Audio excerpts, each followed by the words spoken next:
रफ्तार पैदा कर दी। विराट ने कदम बढ़ाया और स्थानिक दरार में प्रवेश किया। अगले ही पल वह आकाश में 50 पद्म मील दूर पहुंच चुका था। आसपास का स्थान स्थिर होने के बाद विराट ने फिर से उत्तर की ओर अपनी तलवार से वार किया, एक स्थानिक दरार खोली और अपनी यात्रा जारी रखने के लिए उसमें प्रवेश किया। वह परीक्षण करना चाहता था कि इस तरीके से वह कितनी तेजी से यात्रा कर सकता है। कई परीक्षणों के बाद विराट ने पाया कि वह वर्तमान में जो स्थानिक दरारें बना सकता था वे उसे एक बार में अधिकतम 50 पद्म मील की यात्रा करने की ही अनुमति दे सकती थी। स्थानिक दरारें चीरना कोई ऐसा काम नहीं था कि जहां चाहा वहां दरार चीर दी। शक्ति की सीमाओं के कारण एक चीरी गई स्थानिक दरार की दूरी भी सीमित थी। स्थानिक दरार की दूरी जितनी अधिक होगी कठिनाई उतनी ही अधिक होगी, इसलिए योद्धा जितना अधिक शक्तिशाली होगा वह उतनी ही दूर तक स्थानिक दरार पार कर सकेगा। प्रारंभिक स्तरीय दिव्य विकास लोक के योद्धा द्वारा चीरी गई स्थानिक दरार की दूरी की तुलना एक अंतिम स्तरीय दिव्य विकास लोक के विशेषज्ञ द्वारा चीरी गई दरार से नहीं की जा सकती। हालांकि विराट एक बार में अधिकतम 50 पद्म मील की दूरी तय करने वाली स्थानिक दरार ही चीर सकता था, लेकिन वह लगातार दरारें चीर सकता था और इस तरीके से उसकी यात्रा की गति किसी भी दिव्य विकास लोक के विशेषज्ञ की उड़ान की गति से कहीं अधिक थी। केवल एक दिन में विराट ने दक्षिणी महाद्वीप से यात्रा करते हुए विशाल मध्य महाद्वीप को पार कर उत्तरी महाद्वीप तक पहुंच गया।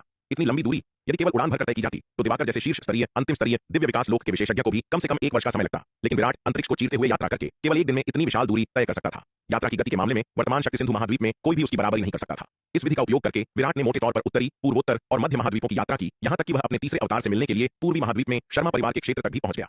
पूर्वी महाद्वीप में शर्मा परिवार के क्षेत्र में शिखा शर्मा और शिखर शर्मा एक झूले पर अगल बगल बैठे थे। शिखा शर्मा शिखर शर्मा की बाहों में दुबकी हुई थी और बीच बीच में खनकती हुई हंसी हंस रही थी। शिखा शर्मा की निजी दासी सुमन उनके पीछे झूला झुला रही थी। अपने सामने इस प्यार भरे युवा जोड़े को देखकर सुमन की आंखों में भी एक सुखद मुस्कान थी। अपनी मालकिन की निजी दासी होने के नाते उसकी मालकिन की खुशी ही उसकी सबसे बड़ी खुशी थी। इसके अलावा उसकी मालकिन की निजी दासी के रूप में एक बार जब उसकी मालकिन अपने पति से शादी कर लेगी तो वह भी दहेज के हिस्से के रूप में उनके साथ जा सकती है। शिखर शर्मा जैसे बेमिसाल युवा नायक से शादी करने के विचार मात्र से सुमन खुशी से भर गई और भविष्य के लिए आशावान हो उठी। उसने शिखर शर्मा के साथ एक रूमानी रात बिताने के बारे में अनगिनत बार कल्पनाएं की थी। हालांकि भले ही उसकी मालकिन और शिखर शर्मा एक दूसरे से बहुत प्यार करते थे, लेकिन उन्होंने अभी तक वह अंतिम कदम नहीं उठाया था और सच्चे प्रेमी नहीं बने थे। यहां तक कि उसकी मालकिन ने भी अपने होने वाले पति के साथ विवाह को पूर्ण नहीं किया था, इसलिए वह उनकी निजी दासी के रूप में अपनी सीमाएं लांघने की हिम्मत नहीं कर सकती थी। शिखर शर्मा झूले पर बैठा था, अपनी बाहों में शिखा शर्मा के उत्साह भरे भावों को देख रहा था और थोड़ा असहाय महसूस कर रहा था। उसे ऐसे बचकाने खेल खेलने का कोई शौक नहीं था, लेकिन वह शिखा शर्मा की इच्छाओं के खिलाफ जाने की हिम्मत भी नहीं कर सकता था, इसलिए वह उसका साथ दे रहा था। जब वे दोनों प्यार में डूबे हुए थे तभी अचानक उनके सामने हरे वस्त्रों में एक आकृति प्रकट हुई। शिखा शर्मा इस आकृति के खामोशी से प्रकट होने पर चौंक गई। उस व्यक्ति का चेहरा देखकर उसका दिल बैठ गया और उसे तुरंत किसी अनिष्ट की आशंका होने लगी। विराट, तुम यहाँ क्या कर रहे हो? शिखा शर्मा ने शिखर शर्मा की आस्तीन को कसकर पकड़ लिया। उसकी सुंदर आंखें विराट पर टिकी थीं और उसने सावधानी से पूछा, तुमने मेरे अवतार का अपहरण कर लिया? क्या मैं अपने अवतार को देखने भी नहीं आ सकता? विराट ने उसकी तरफ देखा और कुछ हद तक निःशब्द रह गया। हालांकि विराट के प्रति शिखा शर्मा का रवैया काफी कठोर था, लेकिन चूंकि उसे तीसरे अवतार की यादें प्राप्त हो गई थीं, इसलिए उन यादों से प्रभावित होकर उसे शिखा शर्मा के प्रति कोई दुर्भावना रखना मुश्किल लग रहा था। वह विचार छोड़ दो, शिखर तुम्हारे साथ नहीं जाएगा, शिखा शर्मा ने ठंडे चेहरे के साथ विराट को घूरते हुए कहा। हालांकि ऐसा कहने के बावजूद शिखर शर्मा की आस्तीन को पकड़े हुए उसके कांपते हाथों ने यह दिखा दिया कि वह जितनी आश्वस्त दिख रही थी, अंदर से उससे कहीं अधिक घबराई हुई थी। यद्यपि शिखर शर्मा उसके प्रति गहराई से समर्पित था, लेकिन आखिर वह विराट का ही अवतार था। भले ही अब उनके पास स्वतंत्र विचार और चेतना थी, लेकिन इससे यह तथ्य नहीं बदल जाता था कि शिखर शर्मा विराट का अवतार था। क्या पता विराट के पास शिखर शर्मा को जबरन वापस ले जाने का कोई तरीका हो। बिना शर्मा परिवार के किसी विशेषज्ञ को सतर्क किए खामोशी से उनके सामने विराट के प्रकट होने से शिखा शर्मा समझ गई थी कि विराट कितना भयानक है। हालांकि विराट वर्तमान में केवल एक अर्ध आरोहण लोक का योद्धा प्रतीत हो रहा था, लेकिन शिखा शर्मा उसे जरा भी कम आंकने की हिम्मत नहीं कर पा रही थी। विराट ने शिखा शर्मा की तरफ देखा। वह इस पागल औरत के साथ माथा पच्ची करने के मूड में नहीं था।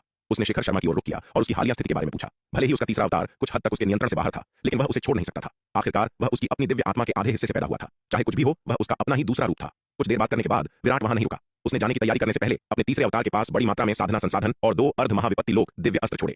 शिखा शर्मा द्वारा एक चोर की तरह घूरे जाने के कारण उसे असहज महसूस हो रहा था। क्या पूर्वी सागर के प्राचीन ड्रैगन महल के खंडहरों में आपको मेरी मदद की जरूरत है? विराट के जाने से पहले शिखर शर्मा ने अचानक पूछा। हालांकि वह कभी पूर्वी सागर के प्राचीन ड्रैगन महल के खंडहरों में नहीं गया था, लेकिन वह जानता था कि उसका असली रूप ऐसे अवसर को हाथ से जाने नहीं देगा। पूर्वी सागर समुद्री जाति का क्षेत्र था और उसे नहीं पता था कि उसका असली रूप 10 अधिपतियों के खतरे को संभाल सकता है या नहीं। वह इंतजार कर रहा था कि विराट उसे पूर्वी सागर के प्राचीन ड्रैगन महल के खंडहरों में मदद के लिए बुलाएगा, लेकिन कई साल बीत जाने के बाद भी उसे कोई खबर नहीं मिली थी।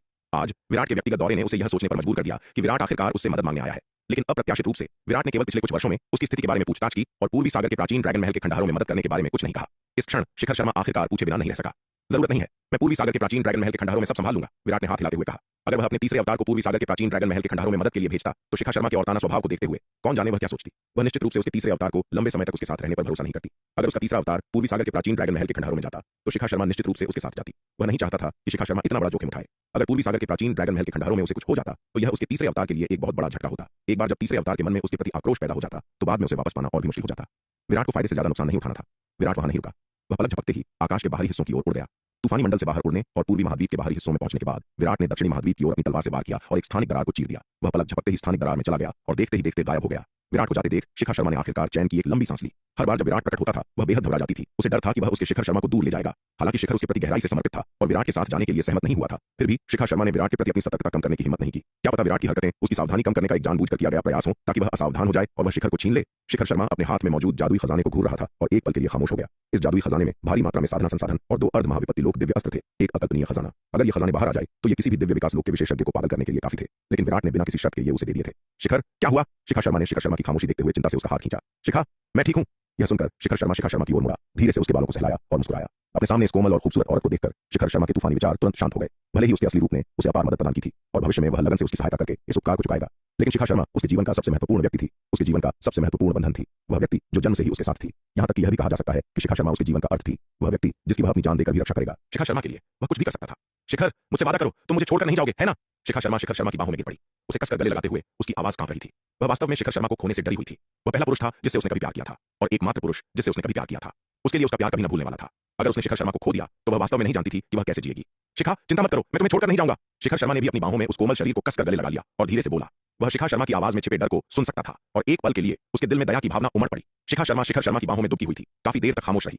कुछ देर बाद उसने अपना खूबसूरत चेहरा ऊपर उठाया, अपनी धुंधली आंखें खोली और शर्मीलेपन और दृढ़ संकल्प के मिश्रण के साथ शिखर शर्मा की ओर देखते हुए कहा, शिखर, मुझे अपना लो। शिखा शर्मा की बातें सुनकर शिखर शर्मा थोड़ा चौंक गया। उसने अनिश्चितता से पूछा, शिखा, तुमने क्या कहा? शिखर, मुझे अपना लो, मैं तुम्हें अपना सब कुछ देना चाहती हूँ। शिखा शर्मा ने ऊपर देखा। उसकी आवाज शर्मीलेपन से भरी थी, लेकिन उसमें अटूट दृढ़ संकल्प भी था। आज विराट के आने से उसे एक बहुत बड़े खतरे का एहसास हुआ था। वह शिखर की सच्ची दांवबादिनी जीवन संगिनी बनना चाहती थी ताकि विराट शिखर को उससे दूर न ले जा सके। शिखा, क्या तुमने नहीं कहा था कि हम अपनी शादी के दिन अपने विवाह को पूर्ण करेंगे? शिखर शर्मा ने यह सुनकर हिचकिचाते हुए कहा। शिखा शर्मा ने उससे वादा किया था कि वह अपनी शादी के दिन अपने सुहागरात के कमरे में खुद को पूरी तरह से उसे सौंप देगी। हालांकि शिखा शर्मा के माता पिता पहले ही महान पश्चिमी महाद्वीप के लिए निकल चुके थे और यह स्पष्ट था कि वे जल्द ही शादी नहीं कर सकते थे। नहीं, मैं अब और इंतजार नहीं करना चाहती। मैं अभी खुद को पूरी तरह से तुम्हें सौंपना चाहती हूँ। शिखा शर्मा ने अपना सिर हिलाया और कहा। वह अब और इंतजार नहीं करना चाहती थी, कहीं ऐसा न हो कि हालात बदल जाए। शिखर, आओ ना, मुझे अपना लो। शिखा शर्मा की आंखें धुंधली थीं। उसका सुंदर चेहरा शर्म से लाल था और उसने अपना खूबसूरत चेहरा ऊपर उठाया। उसके गुलाबी होंठ धीरे से शिखर शर्मा के होंठों से टकराए। उन कोमल गुलाबी होंठों को महसूस करते हुए शिखर शर्मा का शरीर अनैच्छिक रूप से कांप उठा। इस खूबसूरत औरत की पहल का सामना करते हुए वह भी पल भर के लिए भ्रमित और आसक्त हो गया था। वह और शिखा शर्मा एक दूसरे के प्यार में गहरे डूबे हुए थे। एक दूसरे के प्रति उनकी भावनाएं कभी न भूलने वाली थीं। अब जब जुनून की यह चिंगारी सुलग चुकी थी और उनकी भावनाएं उफान पर थीं, तो इसके बाद जो हुआ वह एक स्वाभाविक प्रगति थी। कक्ष के भीतर प्रेम की लहरें शांत हुईं। शिखा शर्मा के कोमल शरीर के नीचे एक श्वेत रुमाल पर रक्त की कुछ बूंदें बर्फ पर गिरे लाल गुलाब की पंखुड़ियों के समान मनमोहक लग रही थीं। शिखा शर्मा ने सावधानी से उस रुमाल को उठाया जिस पर उसके कौमार्य का रक्त लगा था। इस रुमाल ने उस पल को देखा था जब उसने एक युवती के रूप में अपनी सबसे कीमती संपत्ति दे दी थी। स्वाभाविक रूप से यह उसके लिए अत्यधिक भावनात्मक मूल्य रखता था। रुमाल को दूर रखने के बाद शिखा शर्मा शिखर शर्मा के सीने से लग गई और दोनों एक दूसरे की बाहों में सो गए। इस क्षण शिखा शर्मा को अत्यधिक संतुष्टि महसूस हो रही थी। उसने अपना सब कुछ शिखर शर्मा को दे दिया था और शिखर शर्मा ने बदले में खुद को उसे सौंप दिया था। वे घनिष्ठ रूप से जुड़े हुए थे, बिना किसी आक्रोश के। अब से उसे फिर कभी शिखर को खोने की चिंता नहीं करनी पड़ेगी। दक्षिणी महाद्वीप। विराट ने महसूस किया कि उसके और उसके तीसरे अवतार के बीच का मानसिक संबंध लगभग पूरी तरह से टूट गया है। उसका चेहरा कठोर हो गया और वह खुद को अपना माथा रगड़ने से नहीं रोक सका। लानत है, उस औरत शिखा शर्मा ने अब यह क्या कर दिया? पहले हालांकि उसके तीसरे अवतार के साथ उसका मानसिक संबंध पूरी तरह से स्थापित नहीं हुआ था, लेकिन कई मुलाकातों के बाद, विशेष रूप से जब तीसरे अवतार ने काले कोहरे के जंगल में उसकी यादों को अवशोषित किया और अपनी उत्पत्ति के बारे में जाना, तब उनका मानसिक संबंध भले ही उसके अन्य अवतारों जितना निर्बाध और एकीकृत नहीं था, लेकिन कम से कम सूक्ष्म रूप से महसूस किया जा सकता था। लेकिन अभी अभी वह मानसिक संबंध पूरी तरह से टूट गया था। यहाँ तक कि जुड़ाव का वह एहसास भी बिना कोई नामो निशान छोड़े गायब हो गया था। क्या मूर्खता है उस औरत शिखा शर्मा ने किस तरीके का इस्तेमाल किया जिससे तीसरे अवतार की अपने मूल स्वरूप में लौटने की इच्छा पूरी तरह से खत्म हो गई। यह वास्तव में बहुत परेशानी वाली बात है। भविष्य में उसके तीसरे अवतार को वापस पाने की कठिनाई कई गुना बढ़ जाएगी। वास्तव में विराट की वर्तमान शक्ति और अनंत परम मीनार के साथ अपने तीसरे अवतार को जबरन वापस पाना असंभव नहीं है। हालांकि यदि तीसरा अवतार स्वेच्छा से वापस नहीं लौटता है तो उसे जबरन वापस पाने के गंभीर दुष्प्रभाव होंगे। उसके मूल स्वरूप का व्यक्तित्व भी विभाजित हो सकता है। इसलिए जब तक नितांत आवश्यक न हो, विराट ऐसे तरीकों का सहारा नहीं लेना चाहता था। आखिरकार हालांकि तीसरा अवतार उसके नियंत्रण से बाहर हो गया था, लेकिन वह उसके विरोधी पक्ष में नहीं था, इसलिए ऐसे कड़े कदम उठाने की कोई आवश्यकता नहीं थी। उसे क्या करना चाहिए? विराट जितना अधिक इसके बारे में सोचता, वह उतना ही अधिक परेशान होता जाता। भूल जाओ, उसने अभी के लिए इसे एक तरफ रखने का फैसला किया। वह बाद में इससे निपटेगा। शायद जब उसके मुख्य शरीर की शक्ति तीसरे अवतार से बहुत अधिक हो जाएगी तो उसके पास इसे वापस पाने का कोई बेहतर तरीका होगा। तुरंत कोई समाधान न सोच पाने के कारण विराट के पास इस मामले को अस्थायी रूप से टालने के अलावा कोई विकल्प नहीं था। दक्षिणी महाद्वीप लौटने के बाद विराट ने एक अधिक उन्नत शून्य पलायन ताबीज विकसित करने पर काम करना शुरू किया। अंतरिक्ष मार्ग चीर कर यात्रा करने के इस अनुभव के माध्यम से स्थानिक सिद्धांतों के बारे में उसकी समझ गहरी हो गई थी। स्थानिक सिद्धांतों पर उसकी वर्तमान महारत के साथ एक अधिक उन्नत शून्य पलायन ताबीज बनाना मुश्किल नहीं होना चाहिए। हालांकि विराट की वर्तमान क्षमताओं के साथ उसे अब शून्य पलायन ताबीज की कोई आवश्यकता नहीं थी। अंतरिक्ष को चीर कर यात्रा करने की उसकी क्षमता शून्य पलायन ताबीज का उपयोग करने की तुलना में अनगिनत गुना तेज थी। हालांकि यह केवल उसके असली रूप के लिए ही संभव है। उसका स्वर्ण ड्रैगन अवतार और निर्मल अवतार इसे हासिल नहीं कर सकते। हालांकि स्वर्ण ड्रैगन अवतार वर्तमान में अंतरिक्ष को चीर सकता है, लेकिन उसके द्वारा बनाई गई स्थानिक दरारें केवल आरोहण लोक के शिखर पर मौजूद योद्धाओं के लिए ही पारगम्य है। स्वर्ण ड्रैगन अवतार जो वर्तमान में अर्धचरण दिव्य विकास लोक में है, अपने द्वारा बनाई गई स्थानिक दरारों से नहीं गुजर सकता। केवल वे लोग ही इस तरीके से यात्रा कर सकते हैं जिनकी साधना का स्तर तो कम है, लेकिन शक्ति उनके असली रूप से कहीं अधिक है, जो आसानी से ऐसी स्थानिक दरारें बना सकते हैं जिससे उनका असली रूप गुजर सके। अधिकांश योद्धा इस तरह यात्रा नहीं कर सकते। बेशक एक और संभावना है, जिन लोगों को अंतरिक्ष के महान दांव की गहरी समझ है, जो आसानी से अत्यंत स्थिर स्थानिक मार्ग बनाने में सक्षम हैं, वे इन मार्गों से यात्रा कर सकते हैं। हालांकि अंतरिक्ष का महान दांव 3000 महान दांव के शीर्ष 5 में से एक है, जिसे दुनिया में समझना सबसे कठिन माना जाता है। जो योद्धा अंतरिक्ष के महान दांव को समझ सकते हैं, वे अत्यंत दुर्लभ हैं। दुनिया के अधिकांश योद्धा यात्रा के लिए उड़ान पर ही निर्भर हैं। विराट की गति के स्तर तक पहुंचने में सक्षम कोई व्यक्ति शक्ति सिंधु महाद्वीप के लंबे इतिहास में अभूतपूर्व है। सटीक शोध के बाद विराट ने केवल 1 महीने में ही एक और भी अधिक उन्नत शून्य पलायन ताबीज बना लिया। यह ताबीज किसी को तुरंत 10 खरब मील की दूरी तय करने की अनुमति देता है। बचने के लिए इस ताबीज का उपयोग करते हुए एक शीर्ष अमर स्तरीय विशेषज्ञ भी उसे पकड़ नहीं सकता। हालांकि इस ताबीज को बनाने के लिए अत्यंत उच्च श्रेणी की सामग्री की आवश्यकता होती है। विराट के पास वर्तमान में जो सामग्री है, उससे वह ऐसे अधिकतम 20 ताबीज ही बना सकता है। अपनी उच्च श्रेणी की सामग्री का उपयोग करने के बाद विराट ने एक पल के लिए विचार किया। जैसे जैसे उसकी शक्ति बढ़ रही है और तलवार संप्रदाय तेजी से विकसित हो रहा है, तलवार संप्रदाय द्वारा वर्तमान में संग्रहित सामग्री उसकी जरूरतों को पूरा करने के लिए अपर्याप्त होती जा रही है। तलवार संप्रदाय द्वारा वर्तमान में संग्रहित अधिकांश सामग्री जन्मजात स्तर से नीचे की है। जन्मजात स्तर की सामग्री अत्यंत दुर्लभ है। अरे अरे, जरा ठहरिए, अगर आप इस कहानी को पूरा बिना कट और दमदार आवाज में सुनना चाहते हैं तो अभी प्ले स्टोर पर जाएं, मिनी एफएम ऐप डाउनलोड करें और कहानी की दुनिया में खो जाएं, जहां हर एपिसोड में है सस्पेंस, रोमांच और पूरा मजा। अभी डाउनलोड करें और सुनने का मजा कई गुना बढ़ा दें। तलवार संप्रदाय के वर्तमान क्षेत्र के भीतर और नवधारा महाद्वीप के भीतर भी बहुत कम जन्मजात स्तरीय सामग्रियां पाई गई हैं। तलवार संप्रदाय के क्षेत्र के भीतर से जन्मजात स्तरीय सामग्री प्राप्त करना स्पष्ट रूप से काफी कठिन है। यद्यपि तलवार संप्रदाय के नियंत्रण में वर्तमान क्षेत्र विशाल है, लेकिन यह संपूर्ण असीमित मध्य महाद्वीप की तुलना में अभी भी बहुत छोटा है। प्राचीन ड्रैगन महल के खंडहरों में जाने का जोखिम उठाने देने के लिए अनिच्छुक था, क्योंकि गहरे समुद्र में भयानक पानी का दबाव उन्हें अपनी पूरी ताकत दिखाने से रोक देगा। हालांकि जल भेदक ताबीज के साथ इस चिंता को अब पूरी तरह से दूर किया जा सकता था। दिव्य अस्त्र का सामना करना पड़ा था। इस बार उसे सचमुच सोने की खदान मिल गई थी। विराट का वर्तमान दृष्टिकोण और ज्ञान पहले की तुलना में कहीं अधिक था। उसे एल्डर सावित्री से पता चला था कि प्रत्येक महाविपत्ति लोक दिव्य अस्त्र अत्यंत महंगा था। यहां तक कि सबसे साधारण महाविपत्ति लोक दिव्य अस्त्र द्वीप के भीतर भी बहुत कम जन्मजात स्तर की सामग्रियां पाई गई थीं। तलवार संप्रदाय के क्षेत्र से जन्मजात स्तर की सामग्रियां प्राप्त करना स्पष्ट रूप से काफी कठिन था। यद्यपि तलवार संप्रदाय के नियंत्रण में वर्तमान क्षेत्र विशाल था, फिर भी यह पूरे असीमित मध्य महाद्वीप की तुलना में बहुत छोटा था। ऐसा लगता है कि मुझे इस बारे में उपाध्यक्ष दिवाकर से बात करनी होगी और मुआवजे के रूप में दांव संघ से कुछ जन्मजात स्तर की सामग्रियां प्राप्त करनी होंगी। दांव संघ के उन लोगों पर मेरा बहुत अधिक कर्ज है जिस गति से वे अभी युद्ध के गुण अर्जित कर रहे हैं। मुझे नहीं पता कि वे इसे कब चुका पाएंगे। मैं बिना कोई ईमानदारी दिखाए उनसे केवल वादे नहीं ले सकता। दांव संघ के वे बेचारे लोग भले ही स्वयं कंगाल हों, लेकिन दांव संघ समग्र रूप से काफी धनवान था। उनके नियंत्रण का क्षेत्र मध्य महाद्वीप के अधिकांश हिस्से को कवर करता था। आप कह सकते हैं कि पूरा मध्य महाद्वीप व्यावहारिक रूप से उनकी संपत्ति था। अगर दांव संघ धन नहीं दे सकता तो वे कुछ दुर्लभ सामग्रियां दे सकते हैं या कुछ खदानें गिरवी रख सकते हैं। कम से कम उन्हें मुझे कुछ क्षेत्र देकर मुआवजा देना चाहिए। यह सोचते हुए विराट तुरंत इस मामले पर उपाध्यक्ष दिवाकर के साथ चर्चा करने के लिए पश्चिमी महाद्वीप के लिए निकल पड़ा। पश्चिमी महाद्वीप। उपाध्यक्ष दिवाकर मानव सेना के ऊपर बहुत ऊंचाई पर तैर रहे थे, चुपचाप केंद्रीय कमान की निगरानी कर रहे थे और सभी सैनिकों की गतिविधियों का निर्देशन कर रहे थे। यद्यपि उन्हें प्रत्येक व्यक्तिगत सेना की विशिष्ट गतिविधियों के बारे में चिंता करने की आवश्यकता नहीं थी, लेकिन मानव सेना के समग्र संचालन के लिए अभी भी उनके आदेश की आवश्यकता थी। यद्यपि उपाध्यक्ष दिवाकर ने शायद ही कभी हस्तक्षेप किया, लेकिन वे पूरी मानव सेना के स्तंभ थे। उनके होने से मानव सेना के पास एक नेता था। उपाध्यक्ष दिवाकर ने चुपचाप मानव सेना को पश्चिमी महाद्वीप में गहराई तक आगे बढ़ते देखा। उनकी आंखों में संतुष्टि का भाव था। आगे बढ़ने की वर्तमान गति को देखते हुए पश्चिमी महाद्वीप के मूल तक पहुंचने और दानव जाति के गढ़ पर आक्रमण करने में 10 साल से अधिक का समय नहीं लगेगा। अनगिनत मानव पूर्वजों की लंबे समय से पोषित इच्छा उनकी पीढ़ी में पूरी होने वाली थी। यह सोचकर उपाध्यक्ष दिवाकर भावनाओं से भर गए। उन्होंने कब से इस दृश्य की लालसा की थी और अब उन्होंने अंततः जीत की किरण देख ली थी। ठीक उसी समय जब उपाध्यक्ष दिवाकर चुपचाप चिंतन कर रहे थे, उन्हें अचानक अपने चारों ओर के स्थान में एक उतार चढ़ाव महसूस हुआ। हम अपने चारों ओर के स्थान में असामान्य उतार चढ़ाव को महसूस करते हुए उपाध्यक्ष दिवाकर ने अपनी भौहें सिकोड़ लीं। उनके स्तर के एक शक्तिशाली व्यक्ति के पास अपने परिवेश की असाधारण रूप से गहरी समझ होती है। यहां तक कि थोड़ी सी भी स्थानिक हलचल उनकी धारणा से बच नहीं सकती थी। जैसे ही उपाध्यक्ष दिवाकर सतर्क हुए, उनके चारों ओर अचानक एक स्थानिक दरार खुल गई और उसमें से हरे वस्त्र पहने एक आकृति निकली। आकृति का चेहरा देखकर उपाध्यक्ष दिवाकर की सिकुड़ी हुई भौहें तुरंत शांत हो गई। आज कौन सी हवा भाई विराट को यहां ले आई? ये तो बहुत दुर्लभ है। विराट की उपस्थिति को देखकर उपाध्यक्ष दिवाकर तुरंत मुस्कुराए और असीम उत्साह के साथ बोले। उपाध्यक्ष दिवाकर बहुत दयालु हैं। विराट ने जवाब में थोड़ी सी मुस्कान दी। मैं आज आपसे मिलने आया हूं क्योंकि मुझे आपसे कुछ चर्चा करनी है। ओह, क्या मैं पूछ सकता हूं कि भाई विराट यहां किस लिए आए हैं? उपाध्यक्ष दिवाकर ने तुरंत अपनी छाती थपथपाई और कहा, मैं दिवाकर जो कुछ भी कर सकता हूं उसके लिए मैं आग और पानी से गुजरने को तैयार हूं। उन पर स्वयं विराट का एक बहुत बड़ा कर्ज था और वह विराट के सामने अपने लिए खड़े नहीं हो सकते थे। बात यह है, विराट ने बातों को घुमाया नहीं और सीधे उपाध्यक्ष दिवाकर को अपना उद्देश्य समझाया। तो भाई विराट इस बारे में बात कर रहे हैं, यह तो आसान है। विराट का स्पष्टीकरण सुनने के बाद उपाध्यक्ष दिवाकर ने तुरंत अपना हाथ हिलाया और उदारतापूर्वक कहा, भाई विराट, दांव संघ के मुख्यालय में जाइए और एल्डर रणविजय को खोजें। उन्हें आपको दांव संघ के खजाने में ले जाने के लिए कहें। आपको जो कुछ भी चाहिए ले लें। वे दुर्लभ सामग्रियां वैसे भी दांव संघ के खजाने में पड़ी थीं, इसलिए विराट का कर्ज चुकाने के लिए उनका उपयोग करना बेहतर था। उपाध्यक्ष दिवाकर अच्छी तरह से जानते थे कि दुर्लभ से दुर्लभ सामग्री भी कचरे के ढेर के समान है यदि उसका उपयोग नहीं किया जा सकता है। केवल वे चीजें जो वास्तव में शक्ति बढ़ा सकती थीं वही महत्वपूर्ण थीं। दांव संघ के खजाने में अनगिनत वर्षों में जमा की गई कई दुर्लभ सामग्रियां थीं, लेकिन तलवार संप्रदाय के अविश्वसनीय रूप से शक्तिशाली संसाधनों की तुलना में ये सामग्रियां बस महत्वहीन थीं। वह विराट के अनुरोध करने से नहीं डरते थे। उन्हें सबसे ज्यादा डर इस बात का था कि विराट को किसी चीज की जरूरत ही न हो। चूंकि विराट को जरूरत थी तो यह और भी अच्छा था। वह इस बात को लेकर चिंतित थे कि विराट का भारी कर्ज कैसे चुकाया जाए। इसके अलावा तलवार संप्रदाय से भारी मात्रा में सैन्य आपूर्ति खरीदने के लिए भी काफी धन की आवश्यकता थी। यदि वे तलवार संप्रदाय से खरीदने के लिए आध्यात्मिक पत्थरों का उपयोग करना जारी रखते तो दांव संघ के जमा किए गए 9वीं श्रेणी के आध्यात्मिक पत्थर शायद कई और वर्षों तक नहीं टिक पाते। विराट का आज का अनुरोध बिल्कुल वैसा ही था जैसा उपाध्यक्ष दिवाकर चाहते थे। यदि उन्हें युद्ध के मोर्चे पर होने की आवश्यकता नहीं होती तो वह व्यक्तिगत रूप से विराट को दांव संघ के खजाने में ले जाते और उन्हें सब कुछ दे देते, चाहे वह उपयोगी हो या अनुपयोगी, जब तक कि उससे कर्ज चुकता हो सके। विराट को उम्मीद नहीं थी कि उपाध्यक्ष दिवाकर इतने सहमत होंगे और बिना एक भी शब्द बर्बाद किए उनके अनुरोध को स्वीकार कर लेंगे। उपाध्यक्ष दिवाकर के रवैये ने विराट को बहुत प्रसन्न किया। दांव संघ के लिए उनका मजबूत समर्थन व्यर्थ नहीं गया था। ऐसा लग रहा था कि उपाध्यक्ष दिवाकर जानते थे कि लोगों को कैसे संभालना है। उपाध्यक्ष दिवाकर के साथ चर्चा करने के बाद विराट एल्डर रणविजय को खोजने के लिए दांव संघ के मुख्यालय गए। जब विराट दांव संघ के मुख्यालय पहुंचे तो एल्डर रणविजय वहां पहले से ही इंतजार कर रहे थे। एल्डर रणविजय को उपाध्यक्ष दिवाकर का संदेश मिल गया था, इसलिए विराट को देखते ही वह बिना कुछ कहे उन्हें दांव संघ के खजाने में ले गए। युवा मास्टर विराट, कृपया आपको जो कुछ भी चाहिए ले लें। एल्डर रणविजय ने अपना हाथ हिलाते हुए उदारतापूर्वक कहा। विराट ने शेखी बघारने वाले एल्डर रणविजय की ओर देखा और थोड़ा अवाक महसूस किया। यह आदमी ऐसे काम कर रहा था जैसे दांव संघ का खजाना उसकी अपनी संपत्ति हो। विराट ने उनके दिखावटी नाटक को नजरअंदाज कर दिया और खजाने का चयन करना शुरू कर दिया। यह कहा जाना चाहिए कि दांव संघ द्वारा अनगिनत वर्षों में जमा की गई संपत्ति वास्तव में बहुत पर्याप्त थी। जब विराट ने खजाने में प्रवेश किया और खजानों का पहाड़ देखा तो वह शुरू में आश्चर्यचकित रह गया। दांव संघ ने अनगिनत वर्षों के इतिहास के साथ सबसे बड़ी मानव शक्ति के रूप में अपनी प्रतिष्ठा को सच साबित किया था। इसकी अपार संपत्ति वास्तव में अकल्पनीय थी। भले ही दांव संघ के दिव्य विकास लोक के विशेषज्ञों पर भारी कर्ज था, विराट ने इस खजाने से केवल 5वां हिस्सा खजाना और संसाधन लिया जो उन कर्जों को चुकाने के लिए पर्याप्त से अधिक था।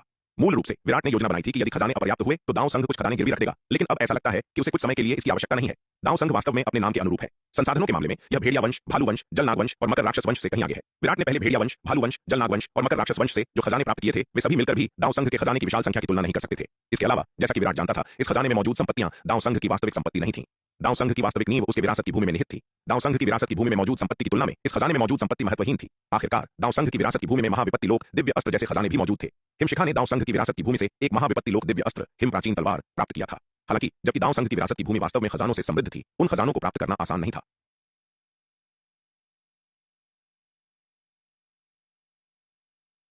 यहां तक कि दांव संघ के उपाध्यक्ष दिवाकर भी भीतर के खजानों तक नहीं पहुंच सकते थे। खजाने प्राप्त करना पूरी तरह से दांव संघ के शिष्यों के व्यक्तिगत भाग्य पर निर्भर करता था। इसे बल प्रयोग से प्राप्त नहीं किया जा सकता था। यह ध्यान दिया जाना चाहिए कि अपने सुनहरे दिनों में दांव संघ में काफी संख्या में महाविपत्ति लोक के विशेषज्ञ थे। उन पारलौकिक क्षेत्र के विशेषज्ञों द्वारा स्थापित विधियां ऐसी नहीं थी जिन्हें उपाध्यक्ष दिवाकर जैसे दिव्य विकास लोक के योद्धा आसानी से तोड़ सकें। इसलिए यदि वे वहां खजाने प्राप्त करना चाहते थे तो उपाध्यक्ष दिवाकर और एल्डर रणविजय जैसे दांव संघ के बड़े लोगों को भी विरासत की भूमि में स्थापित नियमों का पालन करना पड़ता था। एल्डर चैतन्य, नक्श और शांति समर्थक गुट के अन्य योद्धा स्वाभाविक रूप से जानते थे कि एल्डर रणविजय विराट को दांव संघ के खजाने में ले आए हैं, लेकिन यह जानने के बावजूद उन्होंने एक शब्द भी बोलने की हिम्मत नहीं की। दांव संघ का युद्ध समर्थक गुट अब अविश्वसनीय रूप से शक्तिशाली था, व्यावहारिक रूप से अपने चरम पर था और उनके शांति समर्थक गुट की पहुंच से बहुत दूर था।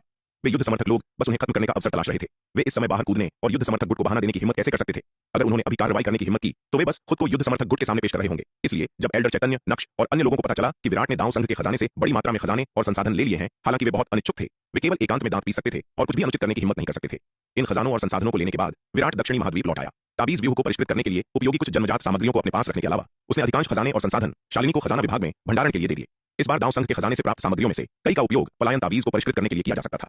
इन सामग्रियों के साथ विराट ने उच्च स्तरीय पलायन ताबीज को परिष्कृत करना जारी रखा। मध्य महाद्वीप, काले कोहरे का जंगल, एक भूमिगत गुफा में एक चमगादड़ जैसे विशाल पंखों वाली और मुंह में नुकीले दांतों वाली एक विशाल आकृति रक्त के एक विशाल कुंड में पैर मोड़कर बैठी थी। उबलते रक्त का कुंड अत्यंत घने खूनी आभा से भरा था। एक निश्चित क्षण में जब रक्त कुंड में मौजूद सभी रक्त पिपासु आभा भीतर की विशाल आकृति में समा गई तो उस आकृति ने अपनी आंखें खोली। उसकी आंखों से दो भयानक खून लाल प्रकाश की किरणें निकली।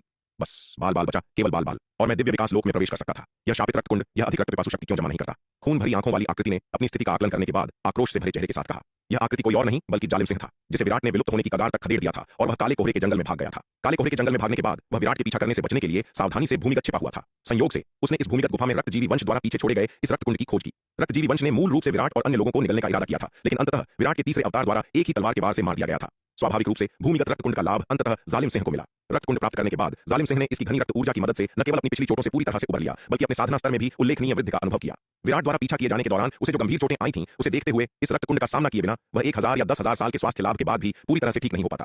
आखिरकार उसने विराट से निपटने के लिए सबसे भयानक गुप्त तकनीक का इस्तेमाल किया था। ऐसी गुप्त तकनीक उसे बुनियादी नुकसान पहुंचाएगी। जब उसने उस गुप्त तकनीक का इस्तेमाल किया तो जालिम सिंह ने कभी नहीं सोचा था कि उसकी चोटें कभी पूरी तरह से ठीक हो पाएंगी। आखिरकार ऐसी चोटों से उबरने के लिए चुकाई जाने वाली कीमत बहुत अधिक थी। ऐसा करने के लिए आवश्यक संसाधन कई और दिव्य विकास लोक के विशेषज्ञों को प्रशिक्षित करने के लिए पर्याप्त होंगे। रक्त पिशाच संप्रदाय उसके लिए इतनी बड़ी कीमत चुकाने को कभी तैयार नहीं होगा। इसके अलावा जब विराट द्वारा उसका लगातार पीछा किया जा रहा था तो उसने अपने पिता महाराज जोरावर से मदद मांगी। महाराज जोरावर ने बहुत दूर से हमला करने के बावजूद न केवल उसे बचाने में विफल रहे, बल्कि विराट द्वारा तोड़े गए स्थानिक मार्ग को भी नष्ट कर दिया गया, जिससे एक गंभीर स्थानिक तूफान आया जिसने महाराज जोरावर के एक हाथ को नष्ट कर दिया, जिससे वह गंभीर रूप से घायल हो गए। ऐसी परिस्थितियों में यदि जालिम सिंह रक्त पिशाच संप्रदाय में लौटता तो यह एक चमत्कार ही होता। यदि महाराज जोरावर उसे कड़ी सजा न देते, उसकी चोटों को ठीक करने के लिए इतनी बड़ी कीमत चुकाने का कोई कारण नहीं था।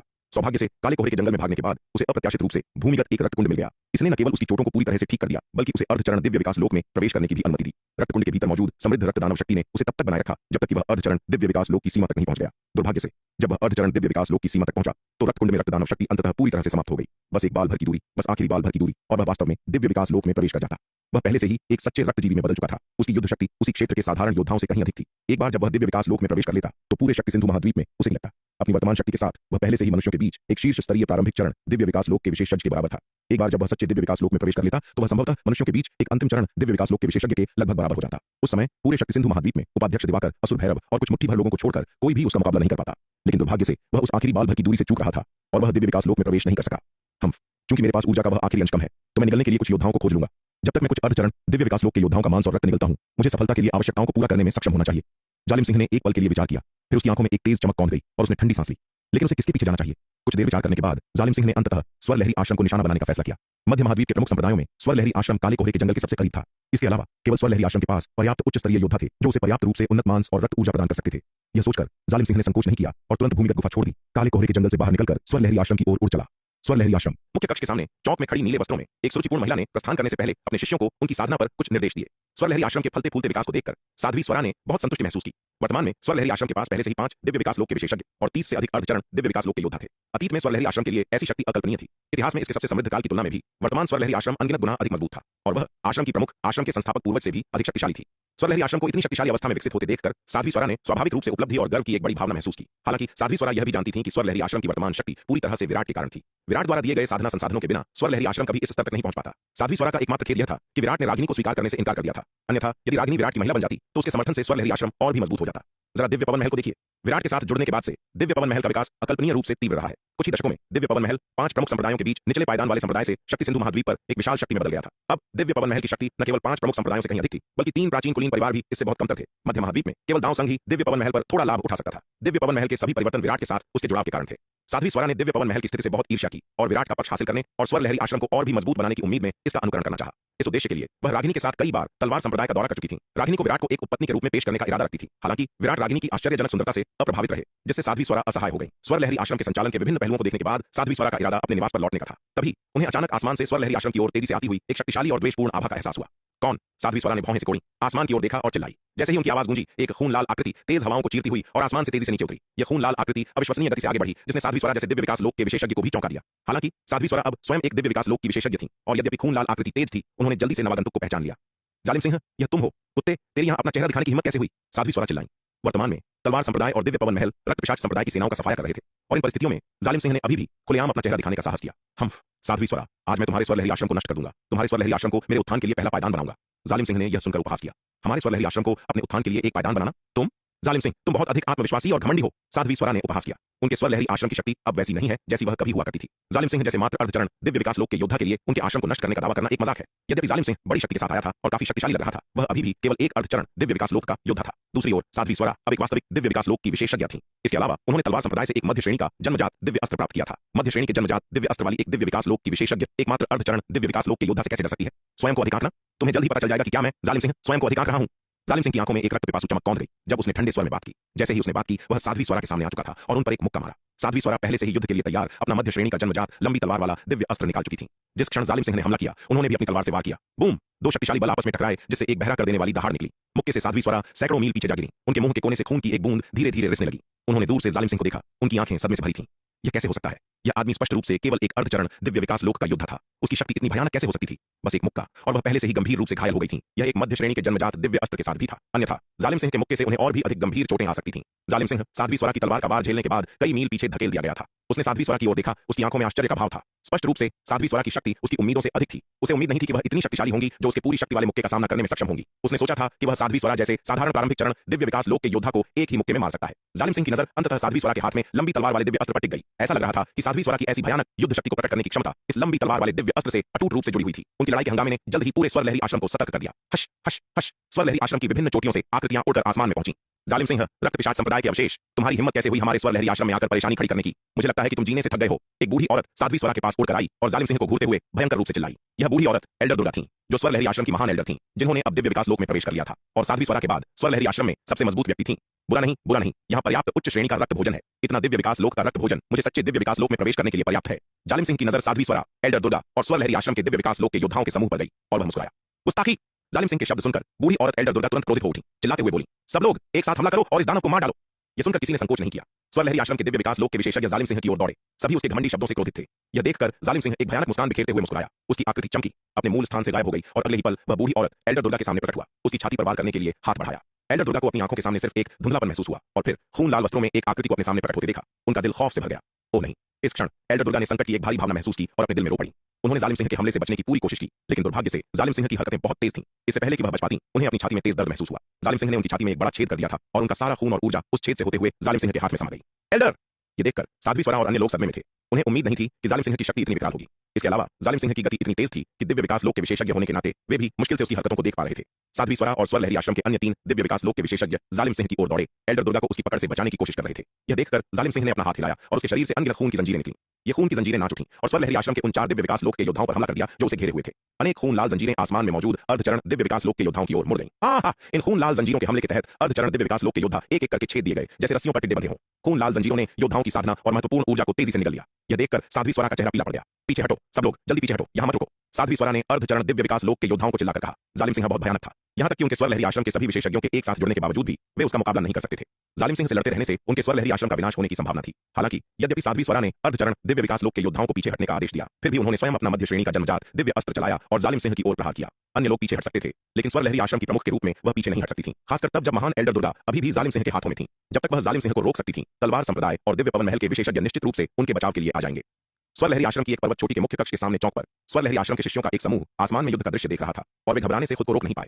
युवा स्वामिनी, जल्दी से कुछ सोचिए, हमें क्या करना चाहिए? अगर ऐसा ही चलता रहा तो मुझे डर है कि आश्रम प्रमुख भी ज्यादा देर तक टिक नहीं पाएंगी। विभा ने अपने बगल में खड़ी स्वरलहरी आश्रम की युवा स्वामिनी रागिनी से चिंतित स्वर में कहा। आसमान में इस गंभीर दृश्य को देखकर रागिनी इस क्षण अपने संयम की परवाह नहीं कर सकी और विराट से मदद मांगने के लिए जल्दी से एक संचार टोकन निकाला। तलवार संप्रदाय में शास्त्र भंडार में सफेद वस्त्र पहने विराट, जो विभिन्न शास्त्रीय ग्रंथों को पढ़ रहा था, अचानक अपना संचार टोकन कंपन करता हुआ महसूस किया। यह विराट ने अपना संचार टोकन निकाला और उस पर एक नजर डाली और पाया कि यह रागिनी द्वारा उसे भेजा गया एक संदेश था। वह थोड़ा आश्चर्यचकित होने से खुद को रोक नहीं सका। श्वेत वस्त्रधारी विराट ने अपने बगल में बैठी निहारिका की ओर देखा, लेकिन अंततः संचार टोकन में प्रवेश करने और संदेश पढ़ने के लिए अपनी दिव्य चेतना का उपयोग किया। संदेश पढ़ने के बाद अगले ही पल श्वेत वस्त्रधारी विराट तुरंत अपनी सीट से खड़ा हो गया। जूनियर भाई, क्या हुआ? यह देखकर निहारिका ने उत्सुकता से पूछा। जालिम सिंह फिर से आ गया है, श्वेत वस्त्रधारी विराट ने गंभीर भाव के साथ कहा। जालिम सिंह? क्या जालिम सिंह पहले ही नहीं मर चुका था? यह सुनकर निहारिका ने और भी उत्सुकता से पूछा। जालिम सिंह मरा नहीं था, उसे बस मैंने काले कोहरे के जंगल में खदेड़ दिया था। अप्रत्याशित रूप से न केवल वह मरा नहीं, बल्कि उसकी शक्ति भी बहुत बढ़ गई है। ऐसा लगता है कि काले कोहरे के जंगल में उसका किसी तरह का कोई सामना हुआ होगा। श्वेत वस्त्रधारी विराट ने सिर हिलाते हुए कहा। जिस क्षण उसे संदेश मिला, विराट का वास्तविक शरीर अनंत परम मीनार के दूसरे स्तर से बाहर आया। अपना हाथ हिलाकर अनंत परम मीनार को दूर रखा और फिर उसकी आकृति दक्षिणी महाद्वीप की बाहरी सीमा की ओर चमक उठी। विराट ने स्वरलहरी आश्रम की ओर अपनी तलवार चलाई, एक स्थानिक दरार को चीर दिया। उसकी आकृति चमकी और वह दरार में कदम रखते हुए एक पल बाद स्वरलहरी आश्रम के आसमान के बाहर पहुंच गया। स्वरलहरी आश्रम के ऊपर बूम! साध्वी स्वरा को जालिम सिंह के एक भारी प्रहार से फिर से झटका लगा। उनका शरीर तोप के गोले की तरह पीछे की ओर उड़ गया। हवा के बीच उनके मुंह से खून बहने लगा। लगातार भारी वार सहने के बाद उनकी चोटें पहले से ही गंभीर थीं। इस डर से वह संभवतः अधिक समय तक टिक नहीं पाएंगी। महान एल्डर दुर्गा को जालिम सिंह ने पूरी तरह से निगल लिया था और दूसरी, तीसरी और चौथी एल्डर्स भी मारी जा चुकी थीं। वह केवल मुश्किल से टिक रही थीं, अपने मध्य श्रेणी के जन्मजात लंबी तलवार वाले दिव्य अस्त्र पर भरोसा करते हुए। इस क्षण साध्वी स्वरा ने पूरी तरह से निराशा महसूस की। क्या स्वरलहरी आश्रम, जिसने अभी सुधार के संकेत दिखाना शुरू किया था, वास्तव में आज जालिम सिंह द्वारा नष्ट होने वाला था? जालिम सिंह की शक्ति बहुत ही अधिक थी। उसके प्रकट होने के क्षण से लेकर अब तक केवल एक दर्जन सांसें ही गुजरी थीं और उसने पहले ही महान एल्डर, दूसरी एल्डर, तीसरी एल्डर और चौथी एल्डर को मार दिया था। उसकी भयानक शक्ति पूरी तरह से निराशा पैदा करने वाली थी। साध्वी स्वरा को उम्मीद थी कि वह तब तक डटी रह सकती हैं जब तक कि तलवार संप्रदाय और दिव्य पवन महल के विशेषज्ञ मदद के लिए नहीं आ जाते, लेकिन अब लग रहा था कि बहुत देर हो चुकी है। स्थानिक स्थानांतरण व्यूह के साथ भी उन विशेषज्ञों को संदेश प्राप्त करने और पहुंचने में अभी भी समय लगेगा। साध्वी स्वरा, मर जा! जालिम सिंह साध्वी स्वरा के पास आ धमका, हाथ बढ़ाकर और हथेली के प्रहार से उनके सिर पर वार किया। इस क्षण साध्वी स्वरा गंभीर रूप से घायल होकर जालिम सिंह के भयंकर हमले का सामना करने में शक्तिहीन थी। यह खत्म हो गया था। निराशा में साध्वी स्वरा केवल अपनी आंखें बंद कर सकती थीं और अपनी मृत्यु की प्रतीक्षा कर सकती थीं। लेकिन उस नाजुक पल में साध्वी स्वरा के कानों में एक जोर की आवाज गूंजी और उसी क्षण उनके शरीर को एक मजबूत बांह ने पकड़ लिया।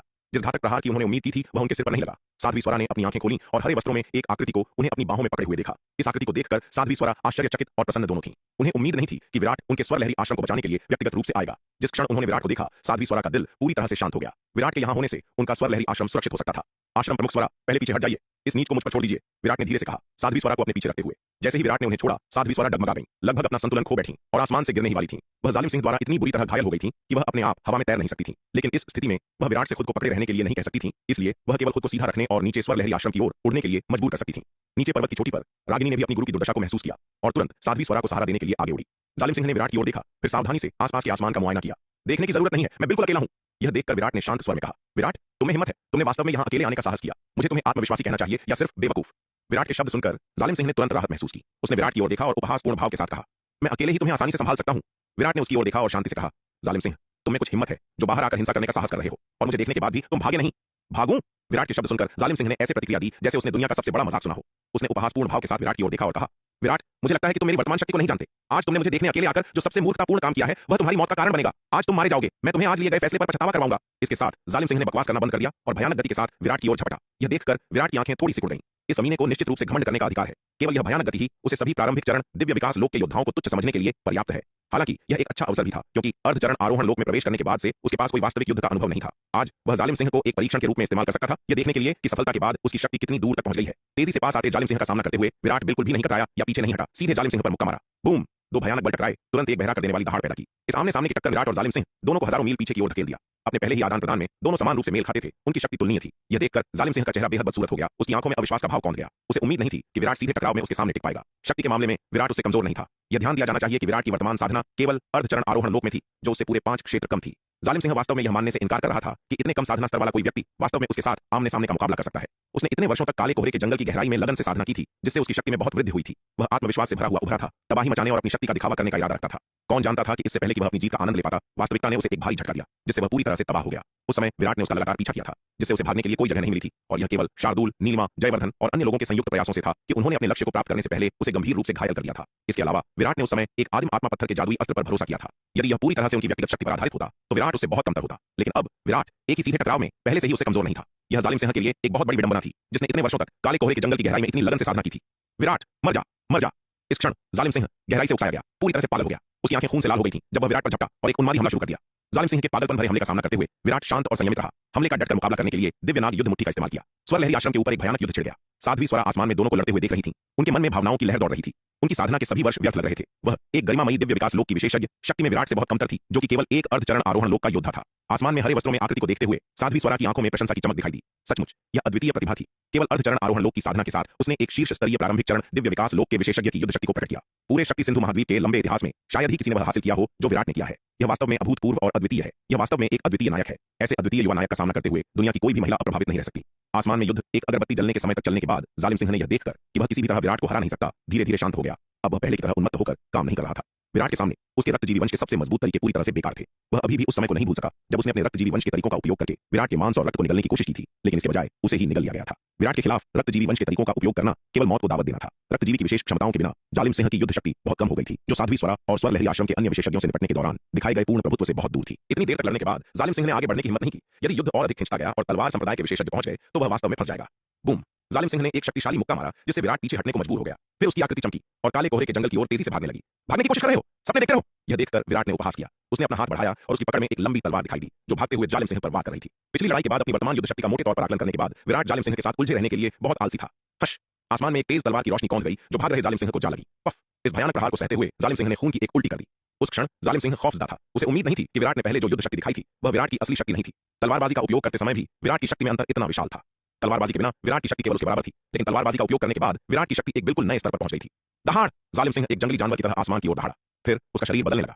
चमगादड़ जैसे विशाल पंखों की एक जोड़ी उसकी पीठ से उगाई और उसके मुंह से नुकीले खूंखार दांत निकल आए। उसकी आंखें खौफनाक खून लाल पुतलियों में बदल गईं। उसका पूरा शरीर तेजी से फैलने लगा। हजारों फीट ऊंचे खून भरी आंखों वाले राक्षस में बदल गया। एक रक्तजीवी राक्षस में बदलने के बाद जालिम सिंह घूमा और विराट पर एक और भयंकर हमला शुरू कर दिया। यह देखकर विराट के चेहरे पर भी एक गंभीर भाव दिखाई दिया। एक रक्तजीवी राक्षस में बदलने के बाद जालिम सिंह की शक्ति कई गुना बढ़ गई थी। उसकी शक्ति और गति दोनों अविश्वसनीय रूप से भयानक हो गई थी। यहां तक कि विराट द्वारा लोकाकाश महाविकास तलवार कला का उपयोग करने के बावजूद उसे इस अवस्था में जालिम सिंह का सामना करना थोड़ा मुश्किल लग रहा था। विराट ने ठंडी सांस ली। तेजी से पीछे हटते ही उसकी आकृति चमकने लगी। फिर उसने अपनी हथेली खोली, एक महाशक्ति ताबीज निकाला और उसे अपने शरीर पर लगा लिया। महाशक्ति ताबीज एक सुनहरी रोशनी में बदल गया और उसके शरीर में प्रवेश कर गया। एक गड़गड़ाहट के साथ विराट के शरीर से एक शक्तिशाली आभा निकली और उसी क्षण विराट की शक्ति भी तुरंत कई गुना बढ़ गई। आसमान में दोनों पक्ष एक बार फिर एक और भी मजबूत अवस्था में एक और अधिक भयानक लड़ाई में टूट पड़े। दोनों आसमान में भयानक गति से लड़े। उनकी आकृतियां बार बार टकराती रहीं, सुनामी की तरह ऊर्जा के तूफान छोड़ती रहीं। पलक झपकते ही उन्होंने दसियों हजार प्रहारों का आदान प्रदान कर लिया था। बूम! दोनों आकृतियां एक बार फिर अविश्वसनीय गति से टकराईं। प्रत्येक को प्रभाव की विशाल शक्ति द्वारा दसियों हजार मील पीछे की ओर धकेल दिया गया। जालिम सिंह ने विराट की ओर देखा। फिर एक दहाड़ के साथ अपने रक्तजीवी रूप में उसने एक बार फिर अपनी गुप्त तकनीक को सक्रिय किया, अपनी शक्ति को एक और स्तर तक बढ़ा दिया। हालांकि इस बार जालिम सिंह ने विराट पर हमला जारी नहीं रखा, बल्कि मुड़ा और काले कोहरे के जंगल की ओर तेजी से भागने लगा। लगातार लड़ाइयों के बाद वह विराट की शक्ति के बारे में बहुत स्पष्ट था। यहां तक कि अपने सबसे मजबूत स्तर पर भी वह विराट को मार नहीं सकता था। अगर वह इसे खींचता रहा तो तलवार संप्रदाय और दिव्य पवन महल के विशेषज्ञ जब आएंगे तो वह वास्तव में फंस जाएगा। अपने रक्तजीवी रूप में जालिम सिंह की गति अविश्वसनीय रूप से भयानक स्तर तक बढ़ गई। जब उसने एक और गुप्त तकनीक का इस्तेमाल किया, उसकी आकृति खून लाल प्रकाश की एक लकीर में बदल गई और तुरंत 100 अरब मील की दूरी तय कर ली। यहां तक कि विराट भी इस आश्चर्यजनक गति से अचंभित था। विराट ने तेजी से भागते हुए जालिम सिंह को देखा और तुरंत समझ गया कि वह अपनी वर्तमान गति से उसे तब तक नहीं पकड़ सकता जब तक कि वह अपनी शक्ति को और बढ़ाने के लिए रक्तदहन गुप्त तकनीक का भी उपयोग न करे, या जालिम सिंह की ओर दौड़ने के लिए स्थानिक स्थानांतरण तकनीक का उपयोग न करे। हालांकि रक्तदहन गुप्त तकनीक और स्थानिक स्थानांतरण तकनीक दोनों के लिए अनंत परम रक्तवंश की रक्तवंश शक्ति का उपभोग करने की आवश्यकता थी। अनंत परम रक्तवंश की रक्तवंश शक्ति विराट के लिए अत्यंत कीमती थी और वह इस अमूल्य रक्तवंश शक्ति को जालिम सिंह के लिए बर्बाद नहीं करना चाहता था।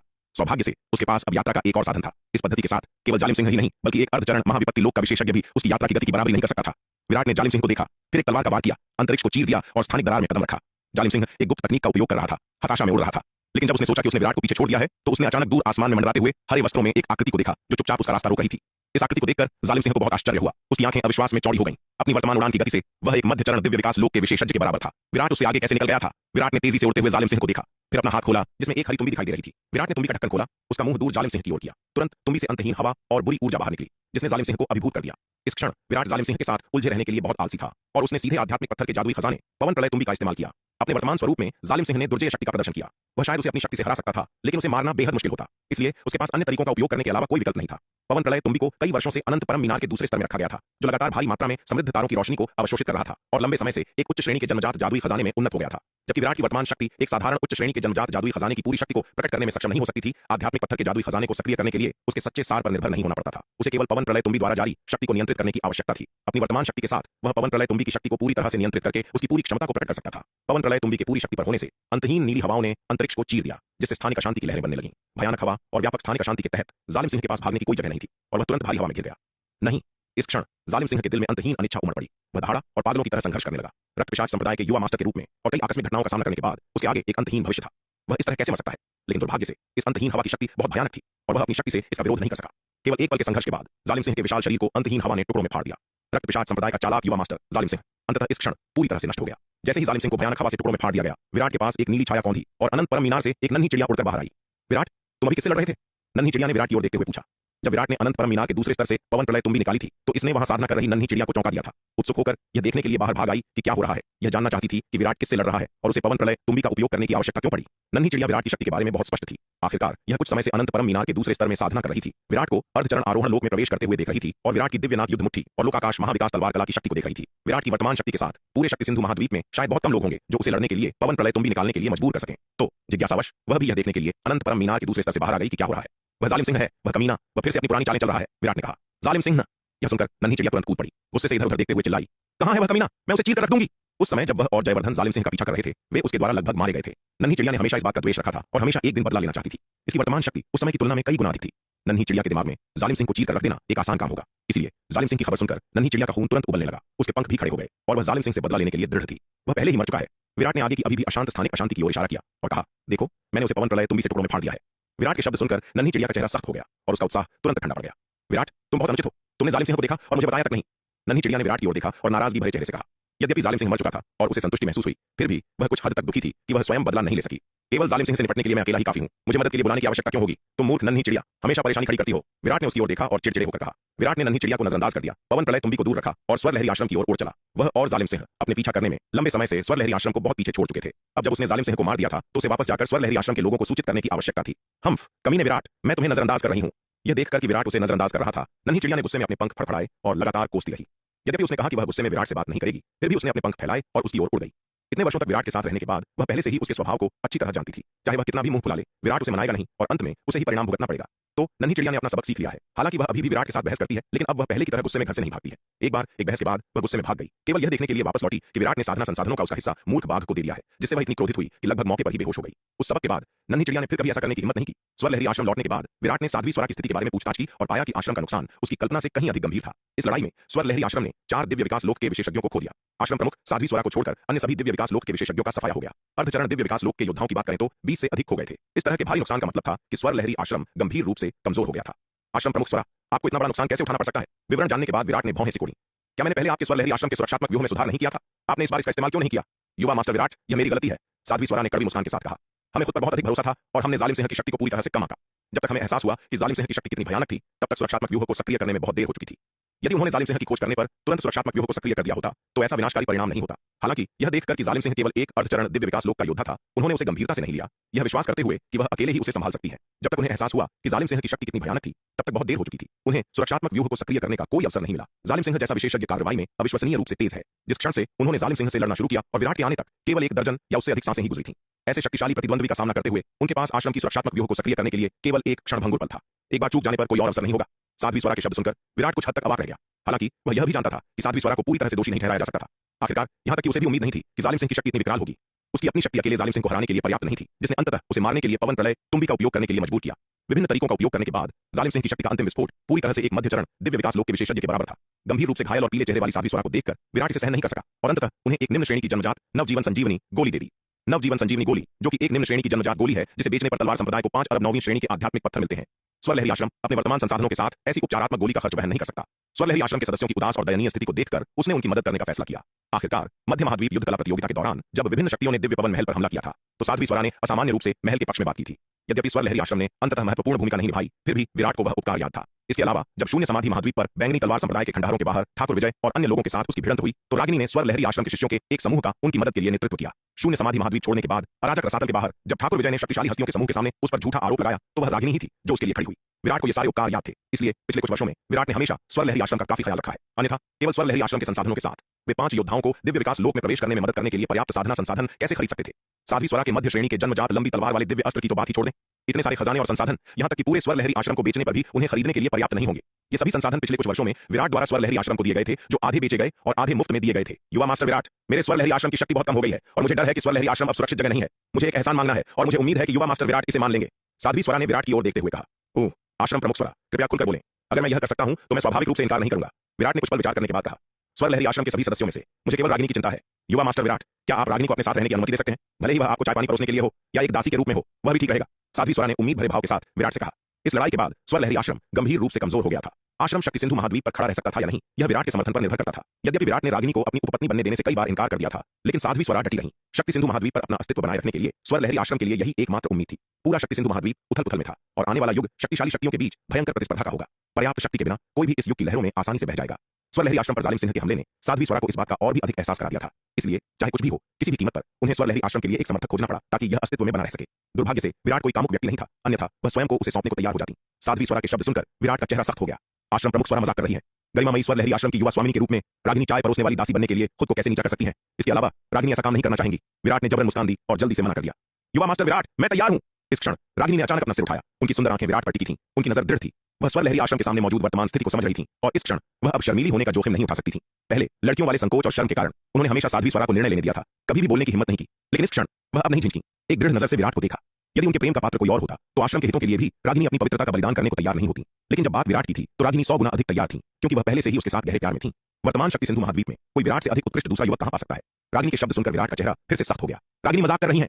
विराट के होंठ फड़के। उसने जबरन मुस्कान दी। उसने शायद स्वर लहरी आश्रम की देखभाल की होगी, लेकिन रागिनी को अपनी उपपत्नी के रूप में स्वीकार करना असंभव था। उसके पास पहले से ही निपटने के लिए अपने आसपास पर्याप्त महिलाएं थीं। वह अन्य रोमांटिक उलझनों में शामिल होकर अपने लिए और अधिक परेशानी खड़ी नहीं करना चाहता था।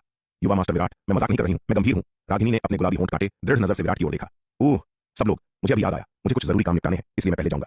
इस स्थिति का सामना करते हुए विराट और अधिक नहीं रुक सकता था। उसने एक लंगड़ा बहाना बनाया और जल्दी से निकल गया। हालांकि जाने से पहले उसने साध्वी स्वरा को एक भंडारण जादुई वस्तु और काफी मात्रा में खजाने और संसाधन दिए। वास्तव में विराट साध्वी स्वरा के विचारों के बारे में बहुत स्पष्ट था। शक्ति सिंधु महाद्वीप पर वर्तमान स्थिति को देखते हुए यह कोई आश्चर्य नहीं था कि साध्वी स्वरा को संकट की इतनी तत्काल भावना महसूस हुई। यदि उसने साध्वी स्वरा को सुरक्षा की कोई भावना नहीं दी तो कौन जानता है कि वह किस तरह की परेशानी खड़ी कर सकती है। वह रागिनी को लेकर उसे खोजने के लिए कई बार दक्षिणी महाद्वीप जा चुकी थी, जिससे निहारिका, शालिनी, यामिनी और अन्य पहले से ही कुछ हद तक ईर्ष्यालु हो गई थी। यदि वह कुछ कठोर उपायों का सहारा लेती है तो वह नहीं जानता था कि वह उसके लिए कितना सिरदर्द बनेगी।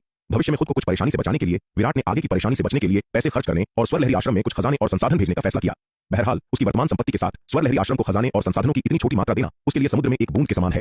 साध्वी स्वरा ने विराट की भागती हुई आकृति को देखा। उनकी आंखों में एक जटिल और असहाय भाव दिखाई दिया। उन्होंने अपने हाथ में भंडारण जादुई वस्तु उठाई और अपनी दिव्य चेतना से इसकी जांच की।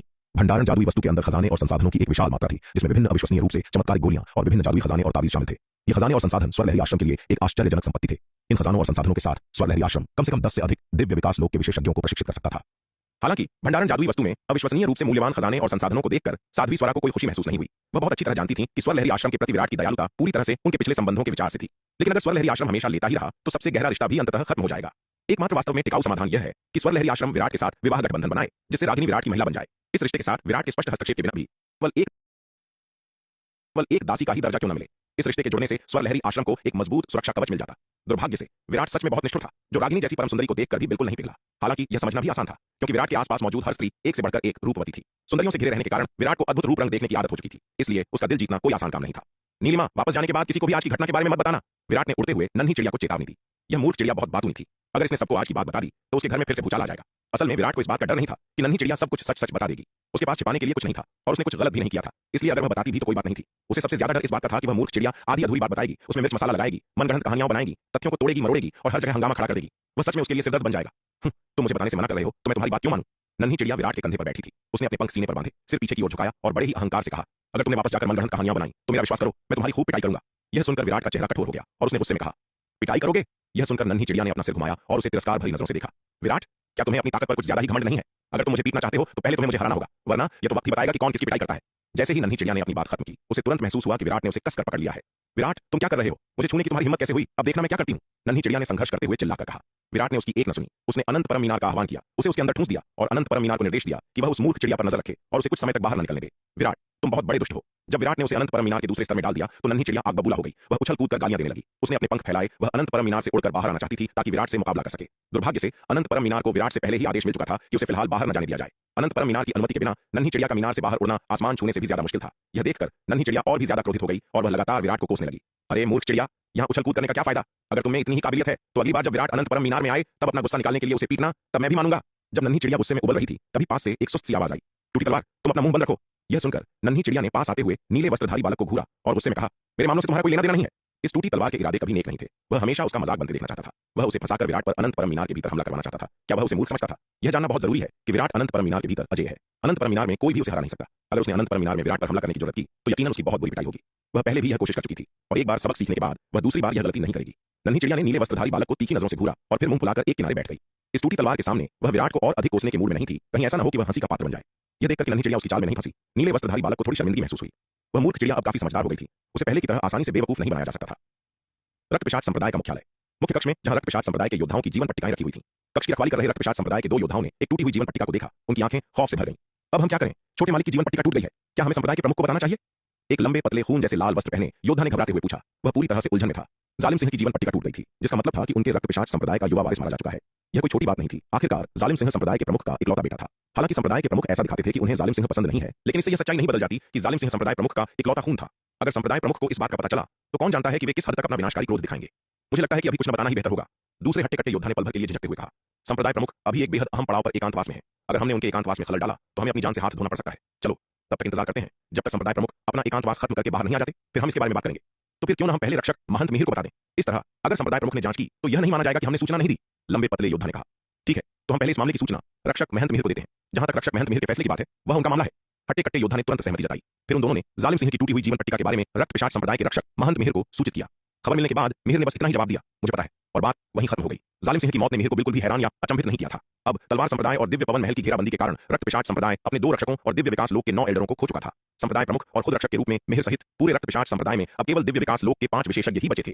जब दिव्य विकास लोक के इतने सारे विशेषज्ञ पहले ही मारे जा चुके थे तो जालिम सिंह की मौत के क्या मायने थे? हालांकि जालिम सिंह रक्त पिशाच संप्रदाय का युवा मालिक था, लेकिन वह ज्यादा से ज्यादा बस दिव्य विकास लोक के स्तर से नीचे का एक योद्धा था। वह जिए या मरे, रक्त पिशाच संप्रदाय की कुल ताकत के लिए इसका कोई महत्व नहीं था। जहां तक इस बात का सवाल है कि क्या जालिम सिंह की मौत से संप्रदाय प्रमुख महाराज जोरावर का क्रोध भड़केगा, तो मिहिर को इसकी कोई परवाह नहीं थी। रक्त पिशाच संप्रदाय में हर कोई इस वक्त घबराहट में था। ऐसी मामूली बातों की परवाह किसे थी? इसके अलावा संप्रदाय प्रमुख महाराज जोरावर मध्य चरण के दिव्य विकास लोक के योद्धा थे और मिहिर भी मध्य चरण का दिव्य विकास लोक योद्धा था। रक्त पिशाच संप्रदाय के भीतर मिहिर का रुतबा महाराज जोरावर से कुछ खास कम नहीं था। इसलिए मिहिर महाराज जोरावर से उतना नहीं डरता था जितना कि रक्त पिशाच संप्रदाय के अन्य लोग डरते थे। दांव संघ का मुख्यालय। बड़ी बहन हिमशिखा, बड़ी बहन हिमशिखा, खुशखबरी है, खुशखबरी। वैदेही उत्साह से चिल्लाते हुए उस पर्वत पर दौड़ी चली आई जहां हिमशिखा रहती थी। छोटी बहन वैदेही, कैसी खुशखबरी? मुख्य कक्ष में पालथी मारकर ध्यान कर रही हिमशिखा ने वैदेही की आवाज सुनकर अपनी आंखें खोली और तेजी से कक्ष में आती हुई वैदेही को देखकर पूछा। बड़ी बहन हिमशिखा, जालिम सिंह मारा गया। वैदेही हिमशिखा के पास पहुंची। उसका चेहरा खुशी से चमक रहा था। जालिम सिंह मारा गया? यह सुनकर हिमशिखा हैरान रह गई। उसने जल्दी से पूछा, वह कब सामने आया और वह कैसे मारा गया? हाल के वर्षों में रक्त पिशाच संप्रदाय छिपने को मजबूर हो गया था और अपनी शक्ल दिखाने की हिम्मत नहीं कर रहा था। मध्य महाद्वीप में रक्त पिशाच संप्रदाय की तलाश में उसे और वैदेही को बहुत कम कामयाबी मिली थी और पश्चिमी महाद्वीप में राक्षसों के खिलाफ युद्ध के चलते फिलहाल उनकी कोई आवश्यकता नहीं थी। इसलिए वे दांव संघ मुख्यालय लौट आए थे और कुछ समय के लिए अपनी साधना पर ध्यान केंद्रित कर रहे थे। अब जालिम सिंह की मौत की खबर सुनकर हिमशिखा स्वाभाविक रूप से बहुत उत्सुक थी। इन परिस्थितियों में जालिम सिंह ने अभी भी अपनी शक्ल दिखाने की जरूरत की। उसका साहस सच में काबिल तारीफ था। साथ ही वह यह जानने के लिए भी बहुत बेचैन थी कि जालिम सिंह को किसने मारा। जब वह जयवर्धन, बलराम, यश, वैदेही और अन्य लोग जालिम सिंह का पीछा कर रहे थे तो वे जालिम सिंह द्वारा बिछाए गए जाल में लगभग मारे ही गए थे। अगर विराट न होता तो वे शायद अब तक मर चुके होते। हालांकि उसकी ताकत में काफी इजाफा हो चुका था और उसके पास अब एक सर्वोच्च प्रारंभिक चरण के दिव्य विकास लोक विशेषज्ञ के बराबर युद्ध शक्ति थी। लेकिन हिमशिखा ने कभी भी धूर्त जालिम सिंह को कम आंकने की गलती नहीं की थी। वह आज स्वलहरी आश्रम पर हमला करने गया था, लेकिन विराट वहां पहुंच गया और उसने उसे मार डाला। वैदेही ने उत्साह से कहा। उसकी जालिम सिंह के साथ कई बार झड़प हो चुकी थी और उसके हाथों उसे अनगिनत कष्ट झेलने पड़े थे। अगर विराट हर बार समय पर उसे बचाने न आता तो शायद वह जालिम सिंह के हाथों कई बार मर चुकी होती। इसलिए यह सुनकर कि उसका कट्टर दुश्मन आखिरकार मारा गया, वैदेही बेहद उत्साहित थी। वैदेही की बातें सुनकर हिमशिखा का चेहरा सख्त हो गया। यह फिर से विराट ही था। हिमशिखा को थोड़ी झुंझलाहट महसूस हुई। इस थर की बदमाश के साथ ही सारी अच्छी चीजें क्यों होती हैं? वह अभी भी उस गुफा के दृश्य को नहीं भूल पाई थी जहां विराट ने उसकी मर्यादा भंग करने की कोशिश की थी और उसके साथ अनुचित व्यवहार किया था। इतना ही नहीं, उस चरित्रहीन बदमाश में जिम्मेदारी का कोई एहसास नहीं था। उसने इतनी शर्मनाक हरकत की लेकिन उसे स्वीकार करने की हिम्मत कभी नहीं जुटाई और बाहर से ऐसे दिखावा करता था जैसे वह बिल्कुल निर्दोष हो। इसलिए विराट की उपलब्धियां चाहे कितनी भी शानदार क्यों न हो, हिमशिखा के मन में यह छवि कभी नहीं बदल सकती थी कि विराट एक बेशर्म और चरित्रहीन बदमाश है। जब तक विराट व्यक्तिगत रूप से उससे माफी नहीं मांगता, शायद मानवता और दांव संघ के प्रति उसके महान योगदान को देखते हुए वह उसे माफ कर देती। अन्यथा वह देर सबेर विराट से इस बात का हिसाब जरूर चुकता करेगी। छोटी बहन वैदेही, क्या तुम्हारे गुरु ने तुम्हें विराट को नहीं बेच दिया था? फिर तुम्हें इस बात का कोई बुरा क्यों नहीं लगता? क्या तुम सच में विराट की दासी बनने के लिए इतनी तैयार हो? हिमशिखा ने वैदेही की ओर देखते हुए पूछा। हिमशिखा की बातें सुनकर वैदेही, जो अभी तक उत्साह से भरी हुई थी, उसे अचानक ऐसा लगा जैसे किसी ने उसके सिर पर ठंडे पानी की बाल्टी उड़ेल दी हो। उसका चेहरा तुरंत सुन्न पड़ गया। उस बारे में तो बात ही मत करो, बस इसके बारे में सोचकर ही मुझे गुस्सा आ जाता है। मेरा ऐसा कोई गुरु नहीं है, वैदेही ने गुस्से से कहा। उस बेशर्म बूढ़े ने वास्तव में विराट के साथ मिली भगत करके इतनी नीच हरकत की थी, बस इसके बारे में सोचने भर से उसका खून खौल उठता था। वैसे बड़ी बहन हिमशिखा, आपको इसके बारे में कैसे पता चला? वैदेही ने शक भरी नजरों से हिमशिखा से पूछा। क्या ऐसा हो सकता है कि उस दुष्ट विराट ने ही यह बात फैलाई हो? तर्क के हिसाब से केवल उसे, विराट और उसके गुरु एल्डर दुष्यंत को ही इसके बारे में पता होना चाहिए था। हिमशिखा को कैसे पता चला? वह खुद तो यकीनन किसी और से इतनी शर्मनाक बात का जिक्र नहीं करती। इसलिए जानकारी लीक करने वाले केवल 2 ही लोग हो सकते थे, विराट और उसका गुरु एल्डर दुष्यंत। अगर यह पहले की बात होती तो वैदेही को यह पुष्ट करने के लिए दोबारा सोचने की भी जरूरत नहीं पड़ती कि इसके लिए विराट ही जिम्मेदार है। उसके गुरु उसके प्रति इतने अच्छे थे, वे अपनी ही शिष्या को धोखा देने जैसी बात कैसे कर सकते थे? लेकिन पिछली बार जो हुआ उसके बाद वह अपने गुरु के चरित्र के बारे में इतना यकीन से कुछ नहीं कह सकती थी। वह बूढ़ा व्यक्ति पूरी तरह से विराट से मिला हुआ था, इसलिए वह वास्तव में पक्के तौर पर नहीं कह सकती थी कि जानकारी किसने लीक की थी। छोटी बहन वैदेही, तुमने मोर्चे पर एल्डर दुष्यंत के साथ जो तमाशा किया था, पूरे दांव संघ में कौन नहीं जानता? हिमशिखा ने वैदेही की ओर देखा और कुछ हद तक अवाक होकर कहा, क्या? हिमशिखा की बात सुनकर वैदेही तुरंत घबरा गई। उसने जल्दी से पूछा, बड़ी बहन हिमशिखा, आपके अलावा और कौन इसके बारे में जानता है? छोटी बहन वैदेही, तुम्हें यह पूछना चाहिए कि पूरे दांव संघ में इसके बारे में कौन नहीं जानता। हिमशिखा ने निशब्द होकर वैदेही की ओर देखा। उस समय वैदेही मोर्चे पर एल्डर दुष्यंत से हिसाब चुकता करने गई थी और उसने अपनी तलवार लेकर अरबों मील तक उनका पीछा किया था। इस घटना ने एक बड़ा हंगामा खड़ा कर दिया था और हर कोई इसके बारे में जान गया था और अब वह पूछ रही है कि उसे इसके बारे में कैसे पता है। उसे यह पूछना चाहिए कि दांव संघ के उच्च अधिकारियों में से कौन इसके बारे में नहीं जानता। इस लड़की ने इतना बड़ा तमाशा खड़ा करने के बाद क्या यह सोचा था कि वह इसे एक राज रख पाएगी? अब दांव संघ में लगभग हर कोई जानता है कि एल्डर दुष्यंत ने वैदेही को एक नौकरानी के रूप में विराट को सौंप दिया है। हिमशिखा की बात सुनकर वैदेही सन्न रह गई, जैसे उस पर बिजली गिर गई हो। उसने कभी नहीं सोचा था कि यह मामला अब पूरे दांव संघ में एक आम जानकारी बन चुका है। अब वह किसी को अपना मुंह कैसे दिखाएगी? काफी देर बाद वह आखिरकार होश में आई और अभी भी हार न मानते हुए उसने हिमशिखा से पूछा, बड़ी बहन हिमशिखा, आप लोग आखिर क्या जानते हैं? हम जानते हैं कि तुम्हारे गुरु ने तुम्हें एक दासी के रूप में विराट को बेच दिया है। अब पूरा दांव संघ जानता है कि तुम विराट की स्त्री हो। हिमशिखा ने वैदेही को तरस खाते हुए देखा और कहा, ऐसा लग रहा था जैसे केवल वैदेही को ही इस बात के बारे में अंधेरे में रखा गया था। क्या यह तो हद हो गई? कौन है उसकी स्त्री? ये अफवाहें किसने फैलाई हैं? मैं विराट की स्त्री नहीं हूं। हिमशिखा की बातें सुनकर वैदेही पल भर में आग बबूला हो गई और जोर जोर से कोसने लगी। अरे छोटी बहन वैदेही, आखिर क्या हुआ था? क्या ऐसा हो सकता है कि अफवाहें गलत हों और तुम्हारे गुरु ने तुम्हें विराट को नहीं बेचा हो? हिमशिखा ने थोड़ा उलझन में पड़ते हुए पूछा। उस बारे में बात मत करो। उस बूढ़े बदमाश ने सच में ऐसी बेशर्म हरकत की थी, लेकिन मैंने विराट का कर्ज का पर्चा फाड़ दिया था। वह चाहता है कि मैं उसकी दासी बनूं। वह सपने देख रहा है। वैदेही ने गुस्से से कहा। छोटी बहन वैदेही, विराट ने तुम्हें इतनी आसानी से वह कर्ज का पर्चा फाड़ने दिया? हिमशिखा ने उत्सुकता से पूछा। आपको बता दें कि एल्डर दुष्यंत ने विराट से उधार पर एक अर्ध महाविपत्ति लोक दिव्य अस्त्र लिया था। एक अर्ध महाविपत्ति लोक दिव्य अस्त्र बहुत बड़ी दौलत है। विराट ने इसे ऐसे ही कैसे जाने दिया? अगर मैं इसे फाड़ दूं तो क्या कर सकता हूं? वैदेही ने गुस्से से कहा। उसने और उस बूढ़े दुष्यंत ने छिपकर इतनी नीच हरकतें की हैं। उसे तो मेरा आभारी होना चाहिए कि मैं उससे हिसाब चुकता नहीं कर रही। तुम्हें और क्या चाहिए? सिर्फ कर्ज का पर्चा फाड़ना तो उसे आसानी से छोड़ देना है। क्या उसने तुम्हारे गुरु से दूसरा कर्ज का पर्चा लिखने को नहीं कहा? या क्या उसने सिर्फ तुम्हारा फायदा उठाया और अपने नुकसान की भरपाई के लिए तुम्हारा इस्तेमाल किया? हिमशिखा खुद को आगे कुरेदने से नहीं रोक पाई। तुम्हारा क्या मतलब है? मेरा फायदा उठाया? वैदेही पहले तो चौंक गई, फिर समझ गई कि हिमशिखा का क्या मतलब है। उसने तुरंत थोड़ी असहमति जताते हुए कहा, बड़ी बहन हिमशिखा, आप क्या सोच रही हैं? हालांकि विराट थोड़ा बदमाश है, लेकिन वह उतना बुरा नहीं है जितना आप सोचती हैं। कुल मिलाकर वह अभी भी एक सच्चा और ईमानदार व्यक्ति है। हालांकि उसे विराट से कई शिकायतें थीं, लेकिन वह किसी को भी उसे बदनाम करने की इजाजत नहीं देगी, भले ही वह व्यक्ति उसकी आदरणीय बड़ी बहन हिमशिखा ही क्यों न हो। कैसा सच्चा और ईमानदार? मुझे लगता है कि वह सिर्फ एक नीच, बेशर्म और चरित्रहीन बदमाश है। हिमशिखा ने ठंडी आह भरते हुए कहा और उसकी बात को सिरे से खारिज कर दिया। अगर वह बदमाश सच्चा और ईमानदार होता तो उसने उस गुफा में उसके साथ वैसी लज्जाजनक हरकत नहीं की होती और फिर बाद में उसे छिपाने की इतनी कोशिश न करता। अगर विराट ने खुलकर इस बात को स्वीकार किया होता तो शायद वह एक पुरुष के रूप में उसका सम्मान करती, लेकिन बिना अपनी गलती माने इस तरह से बर्ताव करना, वह किस तरह का मर्द है? बहन हिमशिखा, क्या आपको विराट के बारे में कोई गलतफहमी है? यह सुनकर वैदेही ने त्योरियां चढ़ाई। वह विराट नाम का लड़का, अगर आप कहती हैं कि वह लालची है तो मैं आपकी बात मान लेती, लेकिन आपका उसे बार-बार चरित्रहीन कहने का क्या मतलब है? वह विराट को कई सालों से जानती थी और वह उसे पूरी तरह से समझती थी। अगर विराट चरित्रहीन होता तो दुनिया में कोई भी सज्जन व्यक्ति नहीं होता। इसके अलावा अगर विराट सच में इतना ही चरित्रहीन होता तो उसका सम्मान कब का लुट चुका होता। आज वह इतनी पवित्र न बची होती। विराट के पास उसे अपना बनाने के अनगिनत मौके थे, लेकिन उसने कभी ऐसा नहीं किया। विराट के बारे में अपनी समझ के आधार पर वह लड़का किसी दूसरी स्त्री की पवित्रता छीनने की हिम्मत तक नहीं कर सकता था, तो खुद आगे बढ़कर ऐसा करना तो बहुत दूर की बात है। वह लड़का अपनी पत्नी से डरने वाला एक कायर पति था। वह उसे धोखा देने की जरूरत कैसे कर सकता था? इसलिए वह समझ नहीं पा रही थी कि हिमशिखा बार-बार विराट को एक बेशर्म चरित्रहीन क्यों कह रही थी। एक गलतफहमी? हिमशिखा ने रूखेपन से कहा। छोटी बहन वैदेही, उस आदमी के दिखावे में मत आना। वह बाहर से बहुत महान और आदर्शवादी होने का नाटक करता है, लेकिन वह असल में एक चरित्रहीन और बेशर्म बदमाश है। तुम्हें उसके आसपास सावधान रहना होगा, वरना एक दिन वह तुम्हारा फायदा उठा लेगा और फिर तुम पछताओगी। बड़ी बहन हिमशिखा, आप ज्यादा सोच रही हैं। विराट बिल्कुल भी उस तरह का व्यक्ति नहीं है। वैदेही ने हाथ हिलाते हुए कहा, मुझे हमेशा लगता है कि आपको विराट को लेकर कोई गलतफहमी है। आप मुझे क्यों नहीं बताती कि आपकी उसके बारे में ऐसी राय क्यों है? रहने दो, मैंने तुम्हें पहले ही चेतावनी दे दी है। अगर बाद में तुम्हें उसके हाथों भारी नुकसान उठाना पड़े तो यह मत कहना कि मैंने तुम्हें पहले आगाह नहीं किया था। हिमशिखा ने नाक भौं से कोड़ते हुए कहा। उस दिन गुफा में जो कुछ भी हुआ था वह उसके पूरे जीवन के लिए एक कलंक था। वह भला किसी को ऐसी बात कैसे बता सकती थी? वैदेही पूरी तरह से उसके माया जाल में फंस चुकी थी। अपने गुरु द्वारा विराट को बेचे जाने के बाद भी वह उसी बदमाश का बचाव कर रही थी। ये तो वही बात हो गई कि कोई तुम्हें बेच दे और तुम उसी के लिए पैसे गिनने लगो।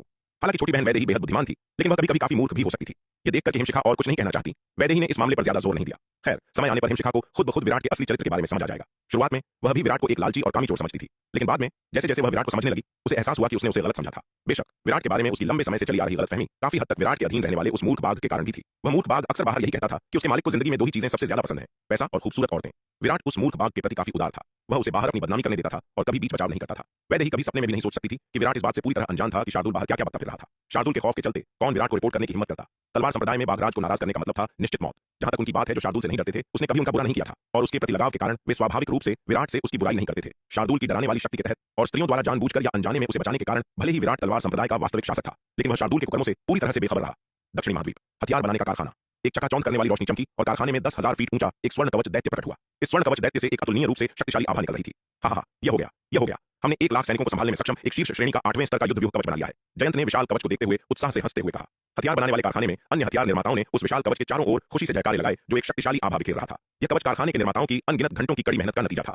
दिन रात के शोध के बाद उन्होंने आखिरकार एक शीर्ष श्रेणी का 8वें स्तर का युद्ध व्यूह कवच बना लिया था, जो 1 लाख सैनिकों को संभालने में सक्षम था। इस उपलब्धि के साथ उनके कारखाने ने आखिरकार तलवार संप्रदाय के भारी निवेश को सार्थक कर दिया था। हाँ, सभी ने कड़ी मेहनत की है। आचार्य केशव ने अपनी लंबी दाढ़ी सहलाते हुए और कला के किसी शानदार नमूने की तरह दिखने वाले विशाल स्वर्ण दैत्य को देखते हुए मुस्कुराकर कहा, गुरुजी, क्या हमें तुरंत सेना से इस 1 लाख सैनिकों वाले युद्ध व्यूह कवच की शक्ति का परीक्षण करवाना चाहिए? जयंत ने आचार्य केशव से उत्साहपूर्वक पूछा। हाँ, मैं जनरल रिया को तुरंत इसकी सूचना दूंगा, आचार्य केशव ने सिर हिलाते हुए कहा। फिर उन्होंने अपना संचार टोकन निकाला और जनरल रिया को सूचित किया। खबर मिलते ही जनरल रिया तुरंत एक दल लेकर नवधारा महाद्वीप पर सूर्य संप्रदाय के खंडहरों के मुख्य क्षेत्र में पहुंच गई। उनके साथ 1 लाख सैनिकों को संभालने में सक्षम शीर्ष श्रेणी का 8वें स्तर का युद्ध व्यूह कवच था। इस बार परीक्षण तलवार सेना की कमांडर रोहिणी द्वारा किया गया था। रोहिणी के पास एक योद्धा के रूप में असाधारण प्रतिभा थी। पूरे तलवार संप्रदाय में युद्ध व्यूह कवच को नियंत्रित करने की प्रतिभा के मामले में जनरल रिया भी उनकी बराबरी नहीं कर सकती थी। केवल विराट ही उनका मुकाबला कर सकता था। अपनी उत्कृष्ट योद्धा प्रतिभा के साथ रोहिणी अब तलवार संप्रदाय की सेना में एक जानी मानी हस्ती बन चुकी थी। रोहिणी ने इस 1 लाख सैनिकों के लिए बने 8वें स्तर के शीर्ष श्रेणी के युद्ध व्यूह कवच का परीक्षण करने के लिए तलवार सेना से 1 लाख सबसे बेहतरीन सैनिकों को चुना। तलवार सेना तलवार संप्रदाय की सबसे बेहतरीन युद्ध इकाइयों में से एक है, जिसमें वर्तमान में 10 लाख सैनिक हैं, जो सभी महान क्षेत्र के योद्धा हैं। 1 लाख कुलीन महान क्षेत्र के योद्धाओं ने युद्ध व्यूह कवच पहना, जिससे एक गहरा युद्ध व्यूह बन गया। रोहिणी ने अपने हाथों से एक मुद्रा बनाई और प्रकाश की एक चमक दिखाई दी। 1 लाख कुलीन सैनिक पलक झपकते ही 10,000 फीट ऊंचे स्वर्ण कवच दैत्य में बदल गए। रोहिणी ने इस विशाल स्वर्ण कवच दैत्य को नियंत्रित किया और सामने की ओर एक मुक्का मारा। एक कान फाड़ देने वाली गर्जना के साथ उस भयानक शक्ति ने सामने के शून्य में एक गहरा ब्लैक होल बना दिया। भले ही सूर्य संप्रदाय का मुख्य क्षेत्र एक शक्तिशाली व्यूह द्वारा संरक्षित था, जिससे वहां का स्थान अविश्वसनीय रूप से स्थिर था, फिर भी यह उस शक्तिशाली मुक्के से चकनाचूर हो गया। ब्लैक होल के भीतर अंतरिक्ष के अनगिनत टुकड़े ढह गए, लेकिन स्वर्ग और पृथ्वी की शक्तियों के प्रभाव में ब्लैक होल जल्दी ही अपनी मूल स्थिति में लौट आया। यह मुक्का किसी शीर्ष स्तर के प्रारंभिक चरण के दिव्य विकास लोक विशेषज्ञ के मुक्के के बराबर होना चाहिए।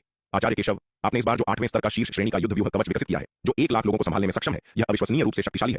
युद्ध व्यूह कवच द्वारा निकाली गई आश्चर्यजनक शक्ति को देखकर जनरल रिया खुशी से चिल्ला उठी। युद्ध व्यूह कवच की ताकत का उनकी सेना की युद्ध शक्ति पर बहुत बड़ा प्रभाव पड़ता था। एक अच्छा युद्ध व्यूह कवच होने और एक अच्छा कवच न होने के बीच युद्ध शक्ति का अंतर 10 गुना से भी अधिक था। इसलिए हथियार बनाने का कारखाना सेना के लिए अत्यंत महत्वपूर्ण था।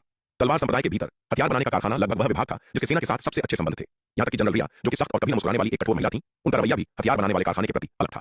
ये ठीक है, ये सुनकर आचार्य केशव ने स्पष्ट सा जवाब दिया। हालांकि उन्होंने मौखिक रूप से सहमति व्यक्त की, लेकिन वास्तव में वे इस युद्ध व्यूह कवच से निकली शक्ति से कुछ हद तक असंतुष्ट थे। उनके अनुमान के अनुसार 1 लाख लोगों को संभालने में सक्षम 8वें स्तर के शीर्ष श्रेणी के युद्ध व्यूह कवच को केवल इतनी ही शक्ति का प्रदर्शन नहीं करना चाहिए था। जनरल रिया इस युद्ध व्यूह कवच की शक्ति से पहले ही काफी संतुष्ट थी, लेकिन आचार्य केशव, जिन्होंने इसे बनाया था, वे नहीं थे। जनरल रिया, 1 लाख लोगों को संभालने में सक्षम इस 8वें स्तर के शीर्ष श्रेणी के युद्ध व्यूह कवच को नियंत्रित करने की आवश्यकताएं बहुत अधिक हैं। मैं इसकी वास्तविक शक्ति को उजागर करने में पूरी तरह से असमर्थ हूं। उसी समय रोहिणी ने स्वर्ण कवच दैत्य को भंग कर दिया और जनरल रिया और आचार्य केशव के पास आकर कहा। वह वर्तमान में केवल आरोहण लोक के चरम पर थी। भले ही उसके पास युद्ध व्यूह कवच को नियंत्रित करने की उच्च प्रतिभा थी, लेकिन अपनी सीमित शक्ति के कारण वह इतनी शक्तिशाली शक्ति को नियंत्रित नहीं कर सकती थी। आखिरकार 1 लाख महान क्षेत्र के योद्धाओं की संयुक्त शक्ति कोई मजाक नहीं थी। इतनी बड़ी शक्ति को नियंत्रित करना बेहद मुश्किल था। क्या रोहिणी बहन, तुम भी इस युद्ध व्यूह कवच को नियंत्रित नहीं कर सकती? यह सुनकर जनरल रिया हैरान रह गई और जल्दी से पूछा, मैं नहीं कर सकती। रोहिणी ने सिर हिलाया और कहा, अपनी वर्तमान शक्ति के साथ मैं इसकी शक्ति का केवल 10वां हिस्सा ही निकाल सकती हूँ। तो फिर अब हम क्या करें? यह सुनकर जनरल रिया तुरंत परेशानी में पड़ गई। सेना में युद्ध व्यूह कवच को नियंत्रित करने में रोहिणी सबसे कुशल व्यक्ति थी। वह भी उनकी बराबरी नहीं कर सकती थी। ताकत के मामले में वह और रोहिणी लगभग बराबर ही थी। अगर रोहिणी वास्तव में इस युद्ध व्यूह कवच को नियंत्रित नहीं कर सकती थी, तो भले ही वह खुद मैदान में उतर जाए, वह शायद रोहिणी से बेहतर नहीं कर पाएंगी। चलो विराट को बुलाते हैं। तलवार संप्रदाय में शायद वही एक है जो इस युद्ध व्यूह कवच की वास्तविक शक्ति को उजागर कर सकता है, रोहिणी ने कहा। खैर, इस तरह की बात के लिए उसे परेशान करना वास्तव में उचित नहीं है, जनरल रिया ने झिझकते हुए कहा। अरे, इसमें परेशानी कैसी? यह तलवार संप्रदाय के लिए गंभीर मामला है, कोई मामूली काम नहीं। रोहिणी ने इसे खारिज करते हुए कहा।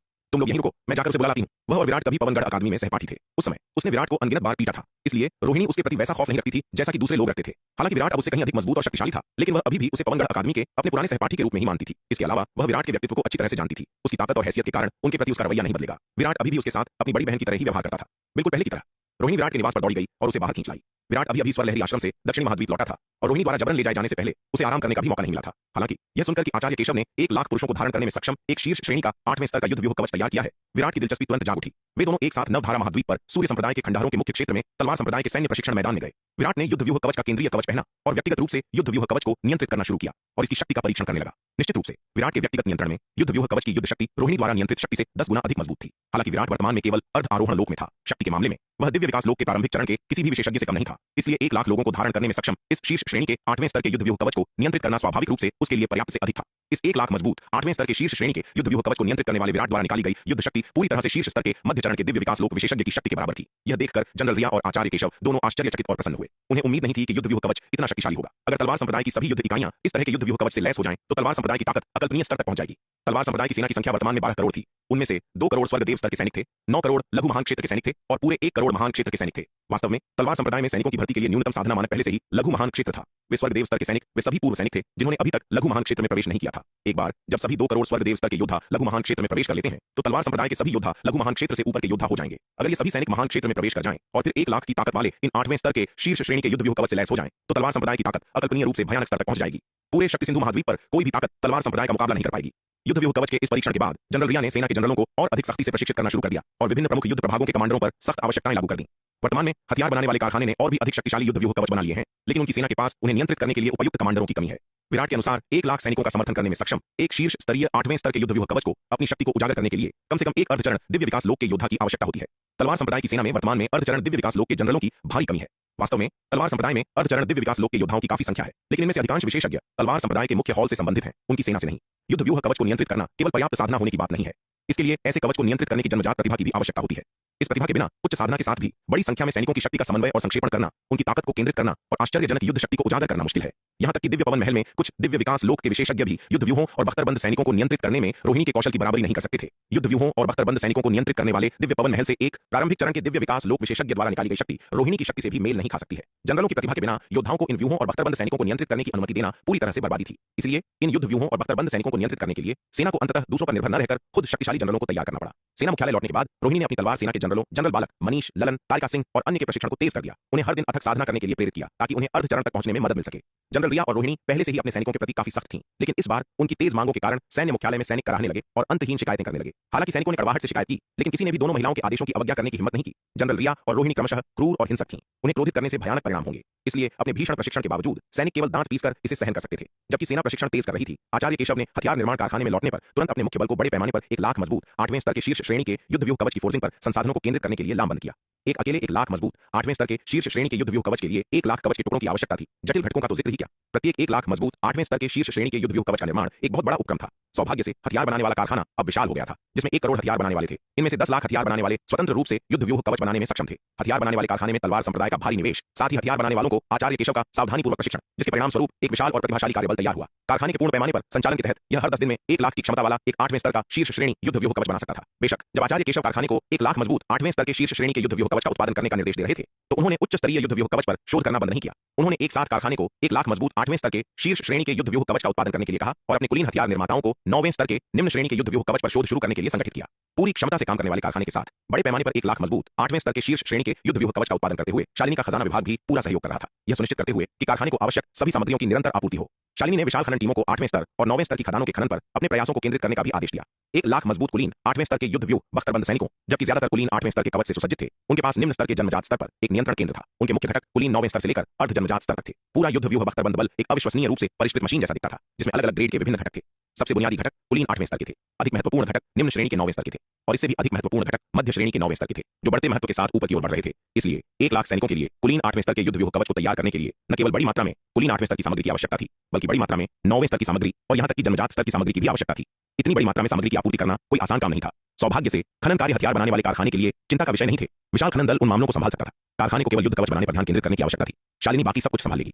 पूर्वी सागर, प्राचीन ड्रैगन महल के खंडहर, विराट का स्वर्ण ड्रैगन अवतार, शार्दुल, विशाल कछुआ, एल्डर योगिता और अन्य लोगों का नेतृत्व करते हुए प्राचीन ड्रैगन महल के खंडहरों में लगातार आगे बढ़ रहा था। अपने आसपास विशेषज्ञों के ऐसे समूह के साथ विराट का स्वर्ण ड्रैगन अवतार अब प्राचीन ड्रैगन महल के खंडहरों में डरता नहीं था। अब उसे पहले की तरह छिपने की आवश्यकता नहीं थी, बल्कि उसने खुलेआम प्रत्येक क्षेत्र में खजाने को समेटना शुरू कर दिया था। इसके अलावा इतने सारे विशेषज्ञों की मदद से विराट कुछ व्यूहों और प्रतिबंधों को तोड़ने में बहुत तेज था। यह टीम जहां भी गई, चाहे वह जादुई खजानों के टुकड़े हों, अंधकार दानवों की लाशें हों या विभिन्न आध्यात्मिक जड़ी बूटियां, खनिज और दुर्लभ खजाने हों, सब कुछ साफ कर दिया गया। उन्होंने जहां भी सफाई की, घास का एक तिनका भी नहीं बचा। यह पूरी तरह से साफ था जैसे कि आसमान 3 फीट ऊंचा हो। तलवार संप्रदाय द्वारा शक्ति के इस प्रदर्शन ने सम्राट जलासुर, सम्राट शाका, प्रमुख अष्टावक्र, सम्राट शेरा और अन्य लोगों का ध्यान आकर्षित किया। वे सभी उस क्षेत्र में जाने को तैयार नहीं थे जहां तलवार संप्रदाय स्थित था, क्योंकि तलवार संप्रदाय जहां से भी गुजरा था वहां कोई खजाना नहीं बचा था। इसके अलावा तलवार संप्रदाय बहुत शक्तिशाली था, वे उन्हें हरा नहीं सकते थे, इसलिए वे उन्हें उकसाने के लिए और भी कम इच्छुक थे। तलवार संप्रदाय के सफाई की गति से वे ईर्ष्या और आक्रोश दोनों से भर गए थे। उनके सभी बलों द्वारा खजाने हासिल करने की संयुक्त गति तलवार संप्रदाय की तुलना में बहुत कम थी। प्राचीन ड्रैगन महल के खंडहरों के लगभग 70% खजाने तलवार संप्रदाय के हाथों में पड़ गए थे, और उनके सभी बलों द्वारा संयुक्त रूप से हासिल किए गए खजाने प्राचीन ड्रैगन महल के खंडहरों में से 30% से भी कम होने का अनुमान था। हालांकि जबकि सम्राट जलासुर, सम्राट शाका, प्रमुख अष्टावक्र और सम्राट शेरा तलवार संप्रदाय के लाभ के प्रति ईर्ष्या और आक्रोश से भरे हुए थे, उनके किसी भी बल ने उन्हें फिर से उकसाने की हिम्मत नहीं की।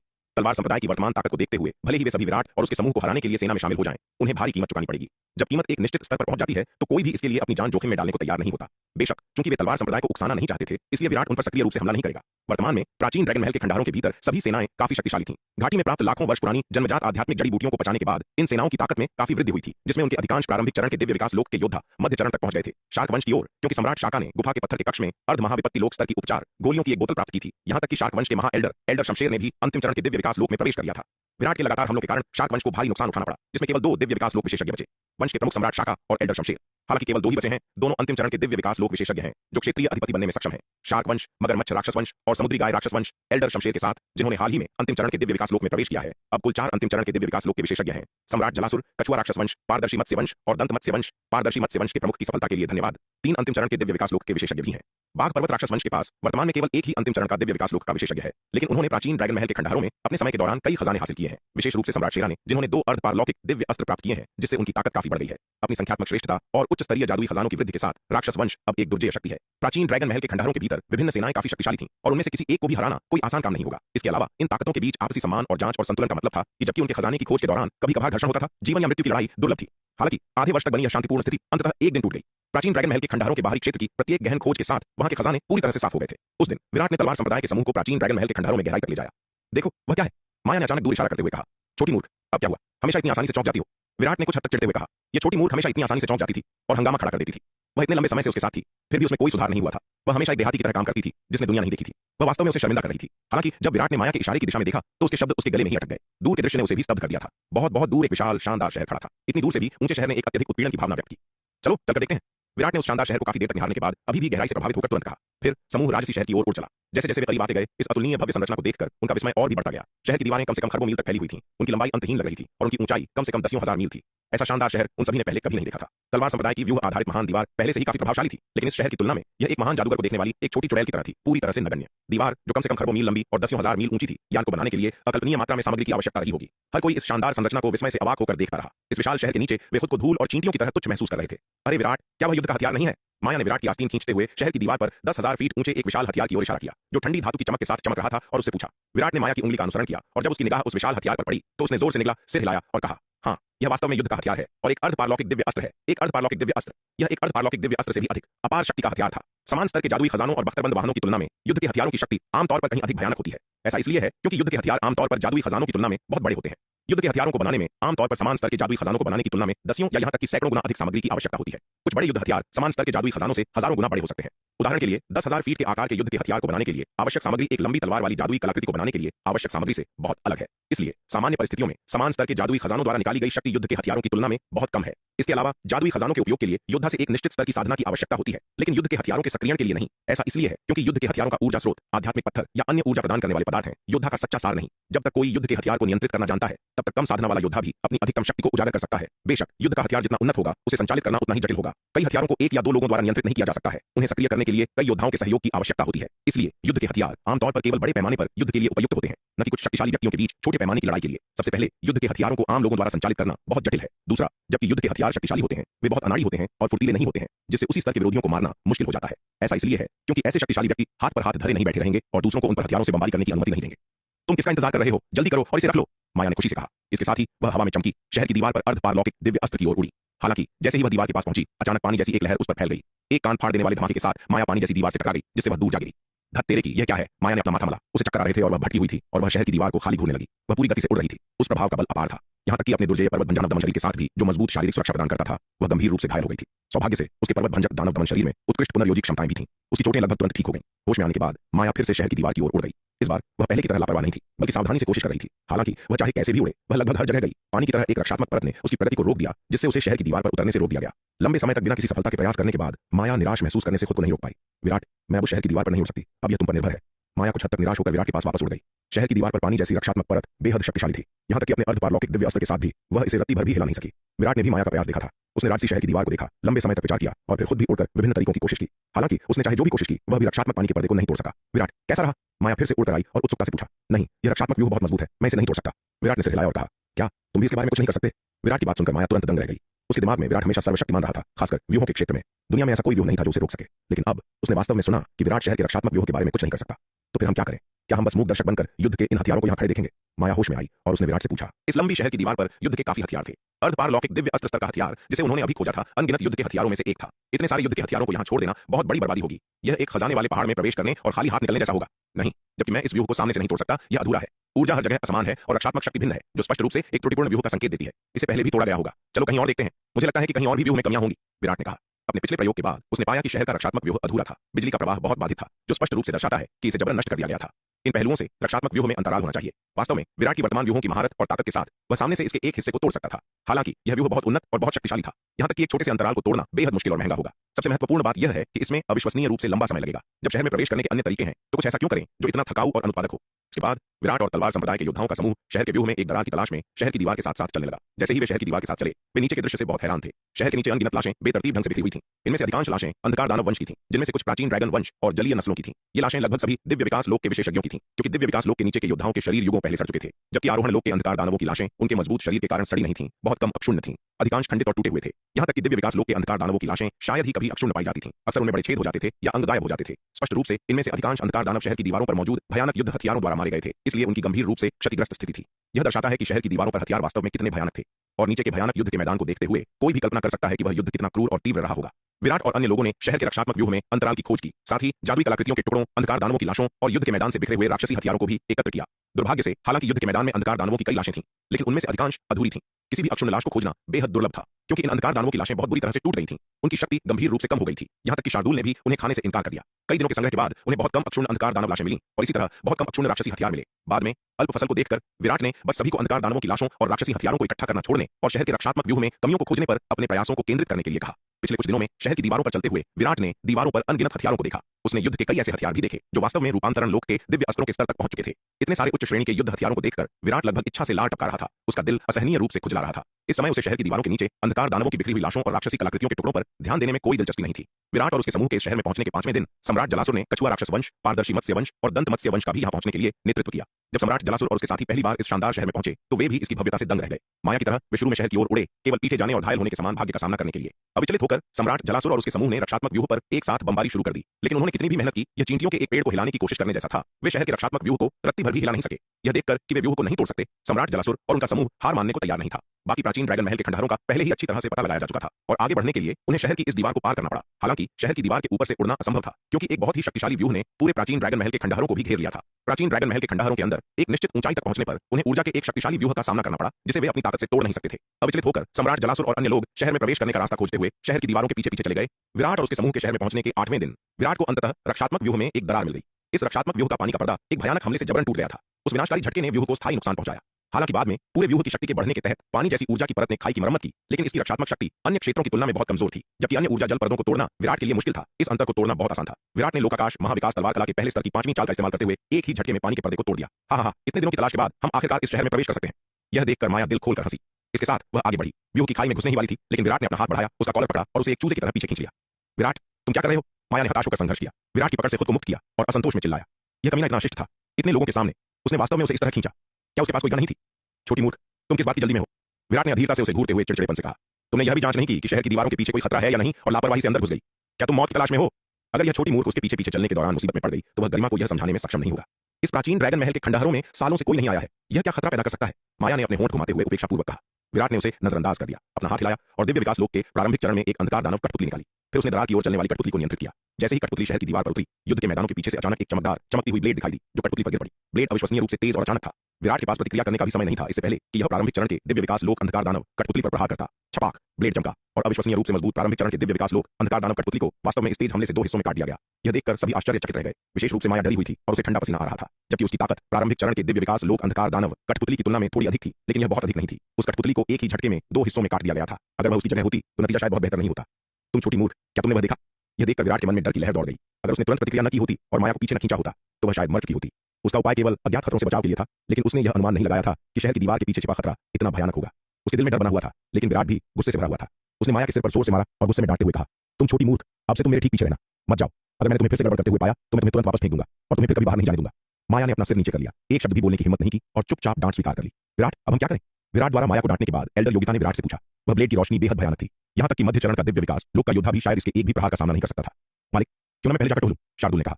समूह में यह सबसे मजबूत था और इसकी शारीरिक रक्षा भी दुर्जय थी। केवल वह इस खतरे की जांच करने के योग्य था। नहीं शार्दुल, जल्दबाजी में काम मत करो।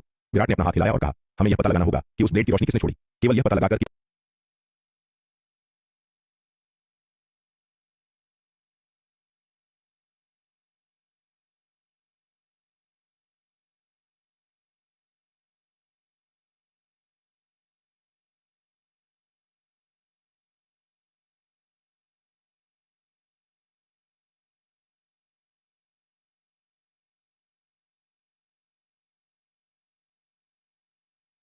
के साथ सिर हिलाया। इस बार उसने सीधे दिव्य विकास लोक के प्रारंभिक चरण के 20 अंधकार दानव पुतले निकाले और उन्हें शहर की विशाल दीवार की ओर उड़ने के लिए नियंत्रित किया। जैसे ही दिव्य विकास लोक के प्रारंभिक चरण के ये अंधकार दानव पुतले दीवार पर उतरे, प्राचीर के पीछे से एक बार फिर से एक चमचमाती हुई ब्लेड की रोशनी निकली। सन सन सन वह ब्लेड अविश्वसनीय गति से चमकी। पलक झपकते ही दिव्य विकास लोक के प्रारंभिक चरण के 5 अंधकार दानव पुतले इस एक ही बार से 2 टुकड़ों में कट गए। इस अवसर का लाभ उठाते हुए विराट ने शेष 15 पुतलों को नियंत्रित किया और उन्हें तेजी से दीवार से दूर ले गया। उसी समय प्रकाश की वह ब्लेड दीवार के पीछे से उभरी और 15 पुतलों पर अपना हमला जारी रखा। जब प्रकाश की वह ब्लेड दीवार के पीछे से बाहर आई तो विराट ने अंततः स्पष्ट रूप से देख लिया कि यह कहां से आ रही थी। एक गहरे सुनहरे रंग के पुतले के हाथ में एक चमचमाती युद्ध तलवार थी। यह गहरा सुनहरा पुतला अविश्वसनीय रूप से तेज था और इसकी युद्ध तलवार उत्कृष्ट तलवारबाजी का प्रदर्शन करते हुए चमक रही थी। इसके अलावा इसकी ताकत अपार थी और इसकी तलवारबाजी अकल्पनीय रूप से तीव्र थी। इस चरम शक्ति और गति के सामने विराट द्वारा नियंत्रित दिव्य विकास लोक के प्रारंभिक चरण के अंधकार दानव पुतले कागज के समान थे। इसका एक ही प्रहार पल भर में दिव्य विकास लोक के प्रारंभिक चरण के अंधकार दानव पुतले को 2 हिस्सों में चीर देता था, जिससे वह पूरी तरह बेकार हो जाता था। सन सन सन ब्लेड लगातार चमकती रही और कुछ ही सांसों में दिव्य विकास लोक के प्रारंभिक चरण के सभी 20 अंधकार दानव पुतले इस गहरे सुनहरे पुतले के हाथों मारे गए। एक भी नहीं बचा। इन अंधकार दानव पुतलों को काटने के बाद वह गहरा सुनहरा पुतला वापस दीवार के पीछे लौट गया। इस दृश्य को देखकर विराट और अन्य लोगों को घुटन का एहसास हुआ और चारों ओर सन्नाटा छा गया। भयानक, बिल्कुल भयानक। इस गहरे सुनहरे पुतले द्वारा प्रदर्शित की गई युद्ध शक्ति ने हर किसी की रीढ़ में सिहरन पैदा कर दी। यहां तक कि शार्दुल को भी लगा कि वह उस गहरे सुनहरे पुतले का मुकाबला नहीं कर सकता। यह गहरा सुनहरा पुतला उस महासागर की खाई की गुफा में मिले दिव्य विकास लोक के चरम स्तर वाले काले कृष्ण केकड़े से भी अधिक भयानक था। गुफा में मिला वह काला कृष्ण केकड़ा केवल अविश्वसनीय रूप से शक्तिशाली था, लेकिन गति और चपलता के मामले में वह दिव्य विकास लोक के मध्य चरण के एक साधारण योद्धा से भी कमतर था। लेकिन यह गहरा सुनहरा पुतला शक्ति में चरम स्तर के काले कृष्ण केकड़े से कम नहीं था और इसकी गति और चपलता तो आश्चर्यजनक थी। इसके साथ ही इसकी उत्कृष्ट तलवारबाजी ने इसे लगभग दोषरहित बना दिया था। वे भला ऐसे प्रतिद्वंदी से कैसे लड़ सकते थे? हैरानी भरी नजरें एक दूसरे से मिलाने के बाद अंततः एल्डर योगिता ने सन्नाटा तोड़ा। विराट, अब हम क्या करें? एल्डर योगिता ने विराट की ओर देखते हुए पूछा। मैं इस गहरे सुनहरे पुतले की युद्ध शक्ति का एक बार फिर परीक्षण करूंगा। एक पल सोचने के बाद विराट ने कहा। यह कहते हुए उसने अपना हाथ लहराया और व्यूह की दरार में दिव्य विकास लोक के मध्य चरण के एक अंधकार दानव के शव को फेंक दिया। जैसे ही वह शव शहर की दीवार पर गिरा, वह चमचमाती ब्लेड की रोशनी फिर से चमक उठी। सन्न तेज रोशनी वाली ब्लेड ने चीरा लगाया और मध्य चरण के उस अंधकार दानव का शव एक बार फिर से 2 हिस्सों में कट गया। यह देखकर विराट की नजरें और भी पैनी हो गईं। यहां तक कि दिव्य विकास लोक के मध्य चरण का अंधकार दानव का शव भी एक प्रहार का सामना नहीं कर सका। गहरे सुनहरे पुतले के हाथ में मौजूद वह युद्ध तलवार निश्चित रूप से कम जन्मजात शीर्ष श्रेणी का दिव्य अस्त्र थी, या शायद एक अर्ध रूपांतरण दिव्य अस्त्र। इसके अलावा इस गहरे सुनहरे पुतले की शक्ति वास्तव में खौफनाक थी। यह ध्यान देने योग्य बात थी कि मध्य चरण के अंधकार दानव की शक्ति रक्षा क्षमता एक उच्च श्रेणी के जन्मजात दिव्य अस्त्र के बराबर होती है। यदि सम्राट जलासुर जैसा कोई अंतिम चरण का योद्धा भी अर्ध रूपांतरण दिव्य अस्त्र के साथ हमला करे तो भी इस स्तर के शव को भारी नुकसान पहुंचाना मुश्किल होगा। उसे एक ही बार में 2 हिस्सों में काट देना तो बहुत दूर की बात है। विराट ने दीवार की प्राचीर की ओर देखा, एक पल के लिए विचार किया और फिर से अपना हाथ लहराया। इस बार उसने प्राचीर के पास दिव्य विकास लोक के अंतिम चरण के एक अंधकार दानव का शव फेंक दिया। वह देखना चाहता था कि इस गहरे सुनहरे पुतले की युद्ध क्षमता की वास्तविक सीमा कितनी ऊंची है। यदि यह पुतला अंतिम चरण के अंधकार दानव के शव को भी एक बार में काट सकता था तो उसे हार मान लेनी चाहिए। ऐसे भयानक पुतले की पहरेदारी में अंदर जाने की जिद करना सीधे सीधे आत्महत्या करने के समान था। जैसे ही वह अंतिम चरण का शव शहर की दीवार पर गिरा, एक तेज आवाज के साथ वह चमचमाती ब्लेड फिर से चमकी। बूम! वह ब्लेड उस अंतिम चरण के शव से टकराई, जिससे पल भर में एक बाहरी कर देने वाली गर्जना गूंज उठी। हालांकि इस बार पहले की तरह वह शव सीधे 2 हिस्सों में नहीं कटा। गहरे सुनहरे पुतले की तलवार उस शव की कमर पर प्रहार करते ही बीच में ही फंस गई। स्पष्ट रूप से अंतिम चरण के अंधकार दानव के शव की रक्षा क्षमता ने पुतले को उसे एक ही बार में चीरने से रोक दिया था। तलवार अंदर तो गई, लेकिन आधी जाकर फंस गई। यह देखकर कि उसका पहला बार लक्ष्य को काटने में विफल रहा, गहरे सुनहरे पुतले ने बलपूर्वक अपनी तलवार खींची और फिर से वार किया। सन्न सन्न सन्न गहरे सुनहरे पुतले ने कई और प्रहार किए, हर बार उसी जगह पर वार किया। लगातार 5 प्रहारों के बाद वह अंतिम चरण का शव आखिरकार कमर से 2 हिस्सों में कट गया। अपना लक्ष्य हासिल करने के बाद वह गहरा सुनहरा पुतला प्राचीर के पीछे लौट गया। यह देखकर विराट ने राहत की एक हल्की सांस ली। शुक्र है यह गहरा सुनहरा पुतला पूरी तरह से दोषरहित नहीं था। यद्यपि इसकी युद्ध क्षमता अत्यंत भयानक थी, यह वास्तव में अजेय नहीं था। इसके अलावा इस पुतले की सबसे बड़ी कमजोरी इसकी बुद्धि की कमी थी। यह केवल पहले से निर्धारित निर्देशों के अनुसार ही काम करता था। इसके निर्देश संभवतः इस प्राचीर की रक्षा करना और दीवार पर चढ़ने वाले किसी भी दुश्मन को मारना थे। अपने संदेह की पुष्टि करने के लिए विराट ने एक ही बार में अंतिम चरण के 10 और अंधकार दानव शवों को फेंक दिया। प्राचीन ड्रैगन महल के खंडहरों में खजाने की खोज करते हुए बीते 6 वर्षों में विराट ने आरोहण लोक के लगभग 5 लाख शव, प्रारंभिक चरण के 700 शव, मध्य चरण के 100 शव, अंतिम चरण के 30 शव, चरम स्तर के 7 शव और अर्ध महाविपत्ति लोक का 1 शव इकट्ठा किया था। इस बार उसने इन वर्षों में बड़ी मेहनत से जमा किए गए 30 अंतिम चरण के शवों में से 1/3 को बाहर फेंक दिया। जब ये 10 शव दीवार पर गिरे तो प्राचीर के पीछे पहरा दे रहे गहरे सुनहरे पुतले तुरंत हरकत में आ गए। सन्न सन्न सन्न चमचमाती ब्लेड की रोशनी की एक श्रृंखला तेजी से चमकी जो उन अंतिम चरण के शवों पर बार-बार प्रहार कर रही थी। दीवार पर चढ़ना, जबकि वह गहरा सुनहरा पुतला पागलों की तरह उन 10 शवों पर हमला कर रहा था। विराट ने अवसर का लाभ उठाया और अंतिम चरण के एक अंधकार दानव पुतले को नियंत्रित करते हुए उसे शहर की दीवार की ओर दौड़ा दिया। दीवार पर उतरने के बाद वह पागलों की तरह दूर भागने लगा। सन्न सन्न सन्न शहर की दीवार पर चमचमाती तलवारें नाच रही थीं। केवल 2 सांसों के भीतर गहरे सुनहरे पुतले ने उन सभी 10 शवों को 2 हिस्सों में काट दिया था। इन 10 शवों को नष्ट करने के बाद गहरे सुनहरे पुतले ने पागलों की तरह भाग रहे उस अंतिम चरण के पुतले की ओर देखा, लेकिन इस बार उसने उसका पीछा नहीं किया। इसके बजाय वह पहरा देने के लिए प्राचीर के पीछे लौट गया। यह देखकर विराट ने राहत की एक लंबी सांस ली और उसके भीतर एक गुप्त खुशी उमड़ पड़ी। जैसा कि उम्मीद थी, एक बार जब लक्ष्य उस क्षेत्र से कुछ दूरी पर चला गया तो गहरे सुनहरे पुतले ने पीछा करना बंद कर दिया। उसका काम केवल प्राचीर की रक्षा करना और दीवार पर चढ़ने वाले किसी भी लक्ष्य को मारना था। एक बार जब लक्ष्य उस क्षेत्र से दूर चला गया तो वह उसके अधिकार क्षेत्र में नहीं रहा। सौभाग्य से यद्यपि गहरा सुनहरा पुतला शक्तिशाली था, लेकिन अंततः वह एक निर्जीव वस्तु था जिसमें अपनी कोई बुद्धि नहीं थी और वह केवल पहले से निर्धारित आदेशों का यंत्रवत पालन कर रहा था। अगर इसमें बुद्धि होती तो यह एक वास्तविक समस्या होती। हालांकि इसका कारण भी स्पष्ट था। गहरा सुनहरा पुतला केवल उन लक्ष्यों को मारता था जो दीवार पर उतरते थे। वह कभी भी दीवार से ही उन पर हमला नहीं करता था। इससे यह भी पता चलता था कि उस पुतले में अपनी कोई चेतना नहीं थी। हालांकि विराट को पहले से ही इसका संदेह था, लेकिन इस परीक्षण के बिना वह निश्चित नहीं हो सकता था। लेकिन यह देखकर कि गहरे सुनहरे पुतले ने दूर जा रहे पुतले का पीछा नहीं किया, वह अपने अनुमान के प्रति आश्वस्त हो गया। सब लोग ध्यान से सुनो, जब मैं हमला कहूं तो मेरे पीछे पीछे दीवार के ऊपर आना। एक बार जब हम ऊपर पहुंच जाएं तो संकोच मत करना, तुरंत दीवार के इस हिस्से से दूर चले जाना, यहां रुकना मत। विराट ने भीड़ से गंभीरता से कहा। जी। भीड़ ने सम्मानपूर्वक उत्तर दिया। उन सभी ने उस गहरे सुनहरे पुतले की भयानक शक्ति देखी थी। इतनी भयानक उपस्थिति का सामना करते हुए उन्होंने लापरवाह होने की हिम्मत नहीं की। एक पल की लापरवाही का मतलब था गहरे सुनहरे पुतले द्वारा 2 टुकड़ों में काटा जाना। सब लोग तैयार हो जाओ, विराट ने आदेश दिया। अपने हाथ के एक इशारे के साथ उसने अंतिम चरण के अंधकार दानवों के 10 और शवों को दीवार पर फेंक दिया। जैसे ही गहरे सुनहरे पुतले ने उन 10 शवों पर हमला किया, विराट चिल्लाया, हमला। फिर उसने दीवार के ऊपर की ओर हमले का नेतृत्व किया। यह देखकर भीड़ विराट के पीछे पीछे दीवार के ऊपर की ओर दौड़ पड़ी। शहर की दीवार पर चढ़ने के बाद विराट ने अपने समूह का नेतृत्व किया और पूरी गति से दूर भाग गया। सन्न सन्न सन्न तीक्ष्ण ब्लेड की रोशनी की चमक के साथ केवल 2 सांसों में गहरे सुनहरे पुतले ने सभी 10 शवों को 2 हिस्सों में काट दिया था। इस बहुमूल्य अवसर का लाभ उठाते हुए विराट अपने समूह को बहुत दूर ले गया। उनकी गति अविश्वसनीय थी। प्राचीन ड्रैगन महल के खंडहरों के अत्यंत स्थिर स्थान और अत्यधिक दबाव के बावजूद 2 सांसें उनके लिए दसियों हजार मील की यात्रा करने के लिए पर्याप्त से अधिक थीं।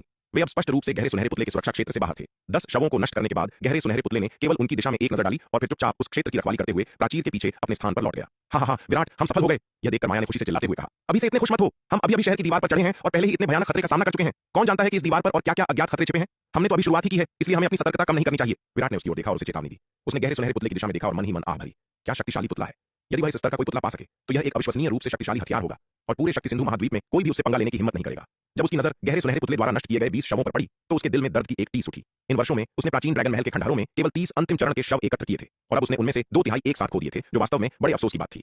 प्राचीन ड्रैगन महल के जिन क्षेत्रों को उसने इन वर्षों में छाना था वहां अंतिम चरण या उससे ऊपर के बहुत कम शव बचे थे और अंतिम चरण या उससे ऊपर के पूर्ण शव तो और भी दुर्लभ थे। अंतिम चरण के 20 अंधकार दानवों के शवों का अचानक नुकसान विराट के लिए एक विनाशकारी झटका था। विराट और उसके समूह के शहर की दीवार पर पहुंचने के कुछ ही समय बाद उनके पिछले स्थान पर एक और समूह दिखाई दिया। इस समूह में सम्राट जलासुर, कछुआपति कश्यप, सम्राट जलदेव, सम्राट गजराज और अन्य लोग शामिल थे। वे शहर की दीवार के किनारे चल रहे थे, उस पर चढ़ने का अवसर तलाश रहे थे, लेकिन अपनी खोज के दौरान उन्हें इस दिशा से युद्ध की लहरें महसूस हुई और वे तेजी से उड़कर वहां पहुंच गए। जब वे पहुंचे तो वे यह देखकर चकित रह गए कि विराट और तलवार संप्रदाय के अन्य योद्धा पहले से ही दीवार के ऊपर मौजूद थे।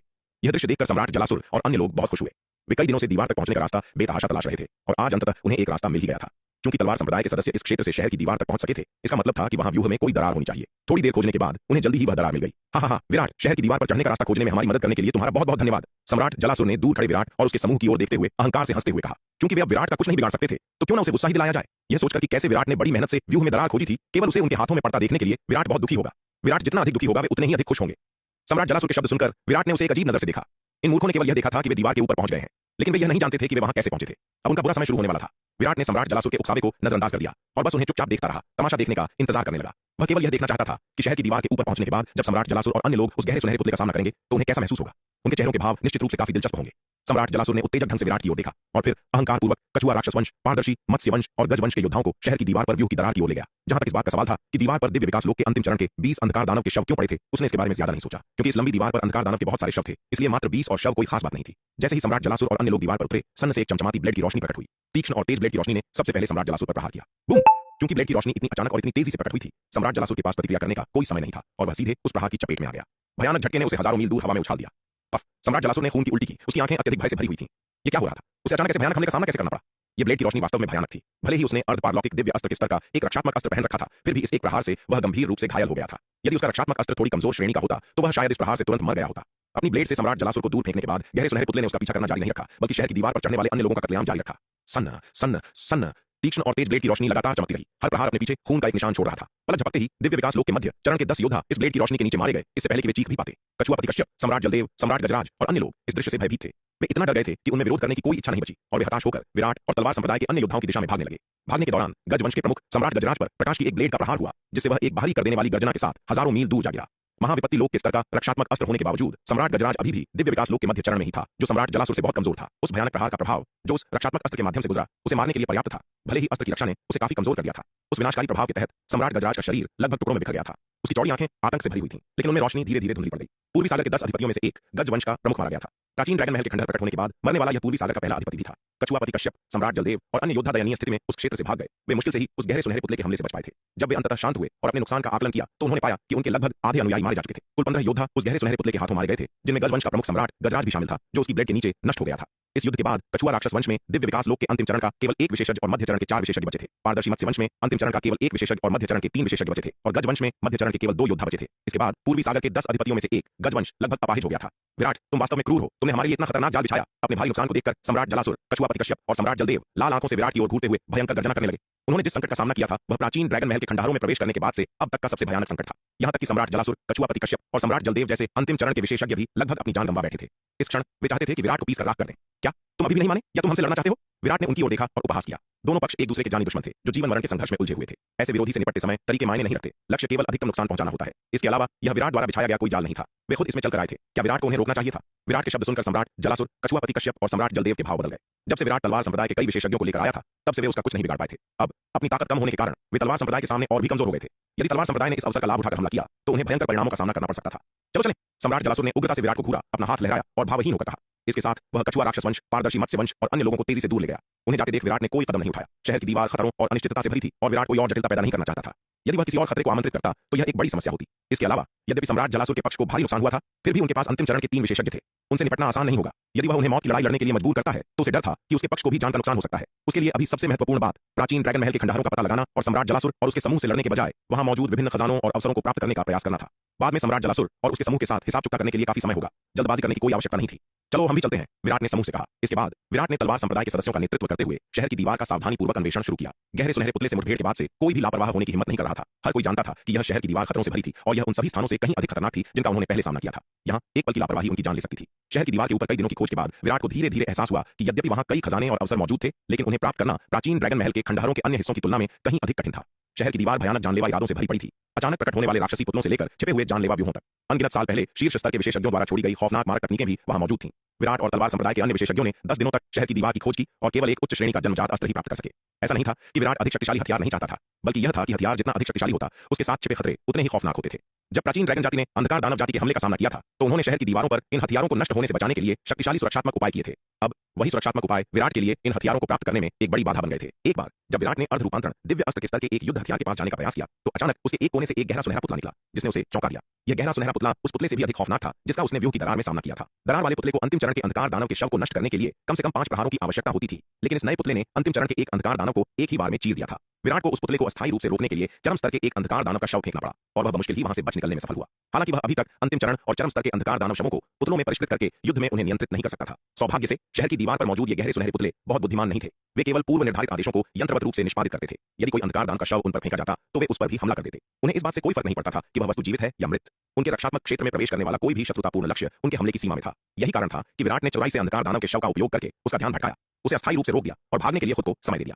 अन्यथा गहरे सुनहरे पुतले की खौफनाक गति को देखते हुए उसे अस्थायी रूप से विचलित करने के लिए कुछ भी न होने पर विराट की स्वर्ण ड्रैगन अवतार की शक्ति के बावजूद उसकी ब्लेड से बचना मुश्किल हो जाता।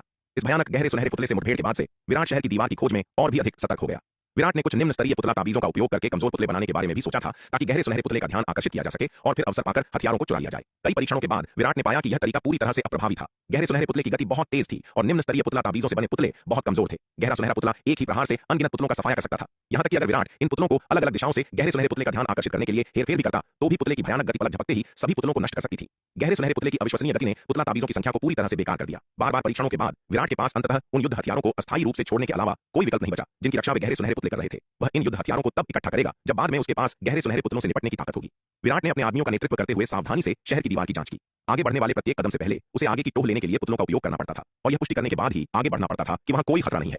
इससे विराट के पुतलों की खपत बहुत तेजी से होने लगी। 20 से अधिक प्रयासों के बाद प्रारंभिक चरण के अंधकार दानव पुतलों का नुकसान तेजी से दर्दनाक होता जा रहा था। अंततः विराट ने प्रारंभिक चरण के पुतलों की जगह आरोहण लोक के अंधकार दानव पुतलों का उपयोग करना शुरू कर दिया। हालांकि आरोहण लोक के पुतले प्रारंभिक चरण के पुतलों की तुलना में बहुत कम शक्तिशाली थे, लेकिन उनकी लागत भी बहुत कम थी। पहले टोह लेने के लिए आरोहण लोक के प्रारंभिक चरण के पुतलों का उपयोग करना और फिर प्रारंभिक चरण के अंधकार दानव पुतलों को भेजना नुकसान को भी कम करेगा। यदि आरोहण लोक के प्रारंभिक चरण के पुतलों द्वारा पता लगाया गया खतरा बहुत अधिक था, तो टोह लेने में और अधिक समय बर्बाद करने की आवश्यकता नहीं थी। वह बस उस क्षेत्र से बचकर निकल सकता था। इस दिन विराट आरोहण लोक के एक अंधकार दानव पुतले को नियंत्रित करते हुए दूर से एक युद्ध हथियार की ओर चल रहा था।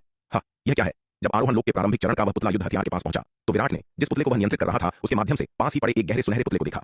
हालांकि यह गहरा सुनहरा पुतला क्षतिग्रस्त था। ब्लेड के एक विशाल घाव ने गहरे सुनहरे पुतले को 2 हिस्सों में चीर दिया था। यह देखकर विराट बहुत खुश हुआ। क्षतिग्रस्त गहरे सुनहरे पुतले का मतलब था कि युद्ध हथियार के पास कोई खतरा नहीं था। हालांकि सावधानी के तौर पर विराट ने अभी भी आरोहण लोक के उस पुतले को युद्ध हथियार का चक्कर लगवाया। यह पुष्टि करने के बाद कि वहां कोई और खतरा नहीं है, विराट अन्य लोगों को लेकर वहां पहुंचा। किस तरह के भयानक हमले ने इस गहरे सुनहरे पुतले को इस तरह से क्षतिग्रस्त कर दिया होगा? एल्डर योगिता ने जमीन पर पड़े टूटे हुए गहरे सुनहरे पुतले को थपथपाते हुए आश्चर्य से कहा। इस शहर की दीवार पर इतने दिन बिताने के बाद उन्होंने कई गहरे सुनहरे पुतले देखे थे और वे अच्छी तरह जानते थे कि यह विशिष्ट पुतला कितना शक्तिशाली था। इसके अलावा इसे बनाने में इस्तेमाल की गई सामग्री बेहद खास, अविश्वसनीय रूप से मजबूत और क्षतिग्रस्त करने में बहुत मुश्किल थी। यहाँ तक कि एल्डर योगिता जैसी दिव्य विकास लोक के मध्य चरण की शीर्ष विशेषज्ञ भी अर्ध रूपांतरण दिव्य अस्त्र का उपयोग करते हुए इस गहरे सुनहरे पुतले को थोड़ा सा भी नुकसान नहीं पहुंचा सकती थी। तथ्य यह है कि इसे एक ही बार में इतनी बुरी तरह नष्ट किया जा सकता था, यह उनकी समझ से परे था। आसपास के क्षेत्र का निरीक्षण करने के बाद उन्होंने पाया कि न केवल गहरा सुनहरा पुतला क्षतिग्रस्त था, बल्कि पूरा हथियार भी गंभीर रूप से क्षतिग्रस्त हो गया था। यह युद्ध हथियार एक जन्मजात शीर्ष श्रेणी का अस्त्र था। ऐसे हथियार का एक ही प्रहार आसानी से दिव्य विकास लोक के चरम स्तर से नीचे के किसी भी योद्धा को नष्ट कर सकता था। यहाँ तक कि एक चरम स्तर के विशेषज्ञ को भी अगर इसका सीधा प्रहार झेलना पड़े तो उसे भारी नुकसान उठाना पड़ेगा। यह बड़े अफसोस की बात है कि यह हथियार इतनी बुरी तरह क्षतिग्रस्त हो गया है। अन्यथा हमारे तलवार संप्रदाय के पास हमारे संप्रदाय की रक्षा करने के लिए एक और शक्तिशाली हथियार होता। महारानी श्वेता ने अपने सामने रखे उस विशाल हथियार को देखते हुए खेद के साथ कहा। यह सुनकर एल्डर विदुषी ने उसकी ओर देखा और मन ही मन सोचा, ये लोमड़ी वास्तव में हर मोड़ पर विराट का पक्ष जीतने की कोशिश कर रही है। अब वह बार बार तलवार संप्रदाय के बारे में बात कर रही है, अपने लोमड़ी वंश का कोई जिक्र नहीं कर रही, पूरी तरह से उन्हें तलवार संप्रदाय का हिस्सा मान रही है। स्पष्ट रूप से महारानी श्वेता के इस व्यवहार से विराट बहुत खुश था। लोमड़ी वंश के प्रति विराट का पक्षपात साफ दिखाई दे रहा था। यह दृश्य देखकर एल्डर विदुषी को थोड़ा दबाव महसूस हुआ। अगर ऐसे ही चलता रहा तो लोमड़ी वंश अनिवार्य रूप से उनके दिव्य पवन महल का सबसे बड़ा प्रतिस्पर्धी बन जाएगा। लोमड़ी वंश अविश्वसनीय रूप से खूबसूरत महिलाओं से भरा हुआ था और वे किसी भी मामले में दिव्य पवन महल की महिलाओं से कम नहीं थीं। और ये लोमड़ियां स्पष्ट रूप से दिव्य पवन महल की शिष्याओं की तुलना में पुरुषों का दिल जीतने में कहीं अधिक माहिर थीं। एल्डर विदुषी थोड़ी चिंतित थीं कि लंबे समय में विराट कहीं दिव्य पवन महल के प्रति अपना अनुराग लोमड़ी वंश की ओर स्थानांतरित न कर दे। जब से एल्डर कात्यायनी को दिव्य पवन महल की महा एल्डर के पद से हटाया गया था, एल्डर विदुषी नई महा एल्डर बन गई थी। एल्डर योग्यता के विपरीत जो लापरवाह थीं और दिव्य पवन महल के विकास के प्रति उदासीन थीं, एल्डर विदुषी को इसके भविष्य की बहुत चिंता थी। यद्यपि दिव्य पवन महल अब अनिवार्य रूप से तलवार संप्रदाय का एक संबद्ध संप्रदाय था, तलवार संप्रदाय भी कई छोटे गुटों में बटा हुआ था। जैसे जैसे तलवार संप्रदाय मजबूत होगा और अधिक ताकतें इसमें शामिल होंगी, संप्रदाय के भीतर छोटे गुटों की संख्या भी बढ़ेगी और प्रतिस्पर्धा तेजी से भयंकर हो जाएगी। मूल रूप से तलवार संप्रदाय के भीतर सबसे बड़े गुट वान्या गठबंधन, वान्या के नेतृत्व में और दिव्य पवन महल थे। तीन प्राचीन कुलीन परिवारों में से एक जयपाल परिवार के तलवार संप्रदाय में विलय के साथ जयपाल परिवार तीसरा सबसे बड़ा गुट बन गया। अब जैसे जैसे तलवार संप्रदाय अधिक से अधिक दानव वंश की शक्तियों को समाहित कर रहा था, लोमड़ी वंश चौथे सबसे बड़े गुट के रूप में उभरने लगा था। हालांकि भेड़िया और तेंदुआ वंश भी तलवार संप्रदाय में विलीन हो गए थे। उनकी ताकत लोमड़ी वंश से बहुत कम थी, जो उन्हें एक छोटे से गुट तक सीमित रखती थी और वे वान्या गठबंधन, दिव्य पवन महल या जयपाल परिवार जैसी बड़ी ताकत नहीं बन सकते थे। हालांकि लोमड़ी वंश अलग था। महारानी श्वेता के नेतृत्व में उनका तेजी से विकास हुआ था। तलवार संप्रदाय के भीतर विभिन्न विभागों के साथ उनके संबंध बहुत अच्छे थे, जिससे उन्हें संसाधनों की प्रतिस्पर्धा में लाभ मिलता था। इसने लोमड़ी वंश को भेड़िया और तेंदुआ वंश की तुलना में बहुत तेजी से विकसित होने का मौका दिया। साथ ही दानवों के रूप में भेड़िया और तेंदुआ वंश अक्सर कई मामलों में परोक्ष रूप से लोमड़ी वंश को प्राथमिकता देते थे, जिससे लोमड़ी वंश की शक्ति और मजबूत होती थी। लोमड़ी वंश अब तलवार संप्रदाय के भीतर काफी प्रभाव रखता था। हालांकि विराट संप्रदाय का वास्तविक शासक था, वह आमतौर पर एक दूरी बनाए रखने वाले प्रबंधक के रूप में काम करता था और मामलों को काफी हद तक नजरअंदाज कर देता था। संप्रदाय के दिन प्रतिदिन के मामलों को यामिनी, शालिनी, निहारिका, जनरल रिया, सेनापति समीर, आचार्य केशव, गुरु ज्ञान और अन्य लोगों द्वारा संभाला जाता था। तलवार संप्रदाय में सर्वोच्च निर्णय लेने वाली संस्था एल्डर परिषद थी। विराट की अनुपस्थिति में महत्वपूर्ण निर्णय एल्डर परिषद द्वारा लिए जाते थे। बेशक अगर विराट हस्तक्षेप करता तो वह संप्रदाय के भीतर एक ही शब्द के साथ कुछ भी तय कर सकता था। एल्डर परिषद के भीतर दिव्य पवन महल के पास 3 सीटें थीं, महारानी रेणुका, महा एल्डर विदुषी और युवा स्वामिनी चंपा। एल्डर योग्यता अपनी स्थिति और शक्ति को देखते हुए एल्डर परिषद में सीट के लिए पूरी तरह से योग्य थी। हालांकि एल्डर योग्यता स्वाभाविक रूप से आलसी थी और ऐसे तुच्छ मामलों से निपटना नहीं चाहती थी, इसलिए उन्होंने स्वेच्छा से एल्डर परिषद में अपनी सीट छोड़ दी। चंपा भी एल्डर योग्यता की तरह शुरू में एल्डर परिषद में शामिल नहीं होना चाहती थी। वह सीधे दिमाग की थी, सांसारिक मामलों के प्रति उदासीन थी और उसे इन तुच्छ मामलों में शामिल होने की कोई इच्छा नहीं थी। लेकिन दिव्य पवन महल की महारानी और एल्डर विदुषी द्वारा उसे जबरन तलवार संप्रदाय की एल्डर परिषद में शामिल कर दिया गया। चंपा दिव्य पवन महल की उत्तराधिकारी थी और दिव्य पवन महल का भविष्य उसी को सौंपा जाना था। उसे ऐसे ही कैसे रहने दिया जा सकता था? एल्डर योग्यता अपनी मनमानी करने की आदी थी और दिव्य पवन महल में उसकी उच्च स्थिति और वरिष्ठता को देखते हुए महारानी उसे नियंत्रित नहीं कर सकती थी और एल्डर विदुषी भी इस बारे में कुछ नहीं कर सकती थी और इसलिए वह केवल उसे अपनी मनमानी करने दे सकती थी। लेकिन वे चंपा को इतनी मनमानी कैसे करने दे सकती थी? तलवार संप्रदाय की एल्डर परिषद संप्रदाय की सर्वोच्च निर्णय लेने वाली संस्था थी। वहां अधिक सीटें होने का मतलब अधिक प्रभाव होना था। दिव्य पवन महल के हितों को सुरक्षित करने के लिए अधिक प्रभाव होना महत्वपूर्ण था। आखिरकार कई निर्णयों में संसाधनों का आवंटन शामिल होता था। तलवार संप्रदाय अब बहुत बड़ा हो चुका था। अकेले इसकी सेना में 12 करोड़ सैनिक थे। यदि वान्या गठबंधन, दिव्य पवन महल, जयपाल परिवार और नवगठित दानव वंश की शक्तियों को शामिल किया जाए तो यह संख्या अकल्पनीय थी। अकेले आधिकारिक तलवार संप्रदाय की स्थिति वाले लोगों की संख्या 10 अरब से अधिक थी और यह केवल आधिकारिक तलवार संप्रदाय की स्थिति वाले लोगों को संदर्भित करता है। यदि संप्रदाय से संबंधित योद्धाओं को शामिल किया जाए तो संख्या अथाह थी। 3 महान प्राचीन परिवारों में से एक जयपाल परिवार अनगिनत वर्षों से अस्तित्व में है और अकेले इसके सदस्यों की संख्या खगोलीय है। इतने विशाल तलवार संप्रदाय में संसाधनों के आवंटन की एक बड़ी समस्या मौजूद थी। एल्डर परिषद में अधिक प्रभाव होने का मतलब था अपने स्वयं के गुट के लिए अधिक संसाधन सुरक्षित करना। इसलिए दिव्य पवन महल की महारानी और एल्डर विदुषी यह कैसे अनुमति दे सकती थी कि चंपा एल्डर योग्यता की तरह कार्य करे और स्वेच्छा से एल्डर परिषद में अपनी सीट छोड़ दे? हालांकि लोमड़ी वंश के पास एल्डर परिषद में केवल एक सीट है, लोमड़ी वंश की प्रमुख महारानी श्वेता, लेकिन भेड़िया वंश और तेंदुआ वंश परोक्ष रूप से लोमड़ी वंश के नेतृत्व को स्वीकार करते हैं। इसलिए लोमड़ी वंश प्रभावी रूप से 3 सीटों पर कब्जा जमाए हुए है। इससे उन्हें एल्डर परिषद के भीतर दिव्य पवन महल के बराबर काफी प्रभाव मिलता है। दिव्य पवन महल की महारानी श्वेता के साथ अच्छे संबंधों के कारण विशेष रूप से चिंतित नहीं है, लेकिन एल्डर विदुषी को चिंता है कि जैसे जैसे लोमड़ी वंश मजबूत होगा यह दिव्य पवन महल की स्थिति का अतिक्रमण कर सकता है। बेशक एल्डर विदुषी चिंतित तो है, लेकिन वह केवल दिव्य पवन महल को विकसित करने के लिए ही खुद को समर्पित कर सकती हैं और घटिया हथकंडे अपनाने से बच सकती हैं। तलवार संप्रदाय स्वस्थ प्रतिस्पर्धा को प्रोत्साहित करता है। जब तक तरीके निष्पक्ष और स्पष्ट हैं, भले ही इसके परिणाम स्वरूप खूनी लड़ाई हो, कोई भी हस्तक्षेप नहीं करेगा। हालांकि गुपचुप तरीके से अपने ही लोगों के खिलाफ साजिश रचना तलवार संप्रदाय में एक घोर वर्जित कार्य है और यदि ऐसा पाया गया तो कड़ी सजा दी जाएगी। तलवार संप्रदाय के सख्त नियमों के तहत हालांकि संप्रदाय के भीतर कई गुट हैं, कोई भी अनुचित हथकंडे अपनाने का साहस नहीं करता, चाहे प्रतिस्पर्धा कितनी भी भयंकर क्यों न हो। यहां तक कि अगर विवाद भी उत्पन्न होते हैं तो उन्हें खुले तौर पर संबोधित किया जाता है और आमने सामने सुलझाया जाता है। यदि दोनों पक्ष निजी तौर पर समस्या का समाधान नहीं कर पाते हैं तो इसे तलवार संप्रदाय के न्याय भवन को सौंप दिया जाता है। यदि कोई भी पक्ष न्याय भवन के फैसले से संतुष्ट नहीं होता है तो वे युद्ध के मंच पर सार्वजनिक द्वंद्व में भाग लेंगे। सभी प्रकार की प्रतिस्पर्धा या संघर्ष पारदर्शी होने चाहिए। अनुचित तरीकों का उपयोग पूरी तरह से वर्जित है। पवनगढ़ शाही शहर के 5 महान परिवारों में से एक सिंह परिवार के दूसरे एल्डर शक्ति सिंह का नवधारा महाद्वीप पर प्रशिक्षण के दौरान पवनगढ़ के 6 शूरवीरों में से एक यशवर्धन यादव के साथ किसी खजाने को लेकर विवाद हो गया था और तब से वह यशवर्धन यादव के प्रति नाराजगी रखता था। पवनगढ़ के शाही परिवार के साथ संघर्ष के दौरान विराट का दृढ़ता से पक्ष लेने के कारण तलवार संप्रदाय के भीतर सिंह परिवार की स्थिति काफी बढ़ गई थी। इसके अलावा तेजस्वी सिंह, जो विराट का करीबी दोस्त था और पृथ्वी दांव में असाधारण महारत रखता था, ने संप्रदाय के निर्माण में अमूल्य योगदान दिया था और अंततः तलवार संप्रदाय की निर्माण कार्यशाला का प्रमुख बन गया। तेजस्वी सिंह की चचेरी बहन तारिका सिंह अब तलवार सेना में एक प्रतिष्ठित जनरल है। दूसरी ओर यादव परिवार, जिसने पवनगढ़ के शाही परिवार के संघर्ष के दौरान विराट का विरोध किया था, उस इतिहास के कारण बहुत निम्न स्थिति में ही रहा।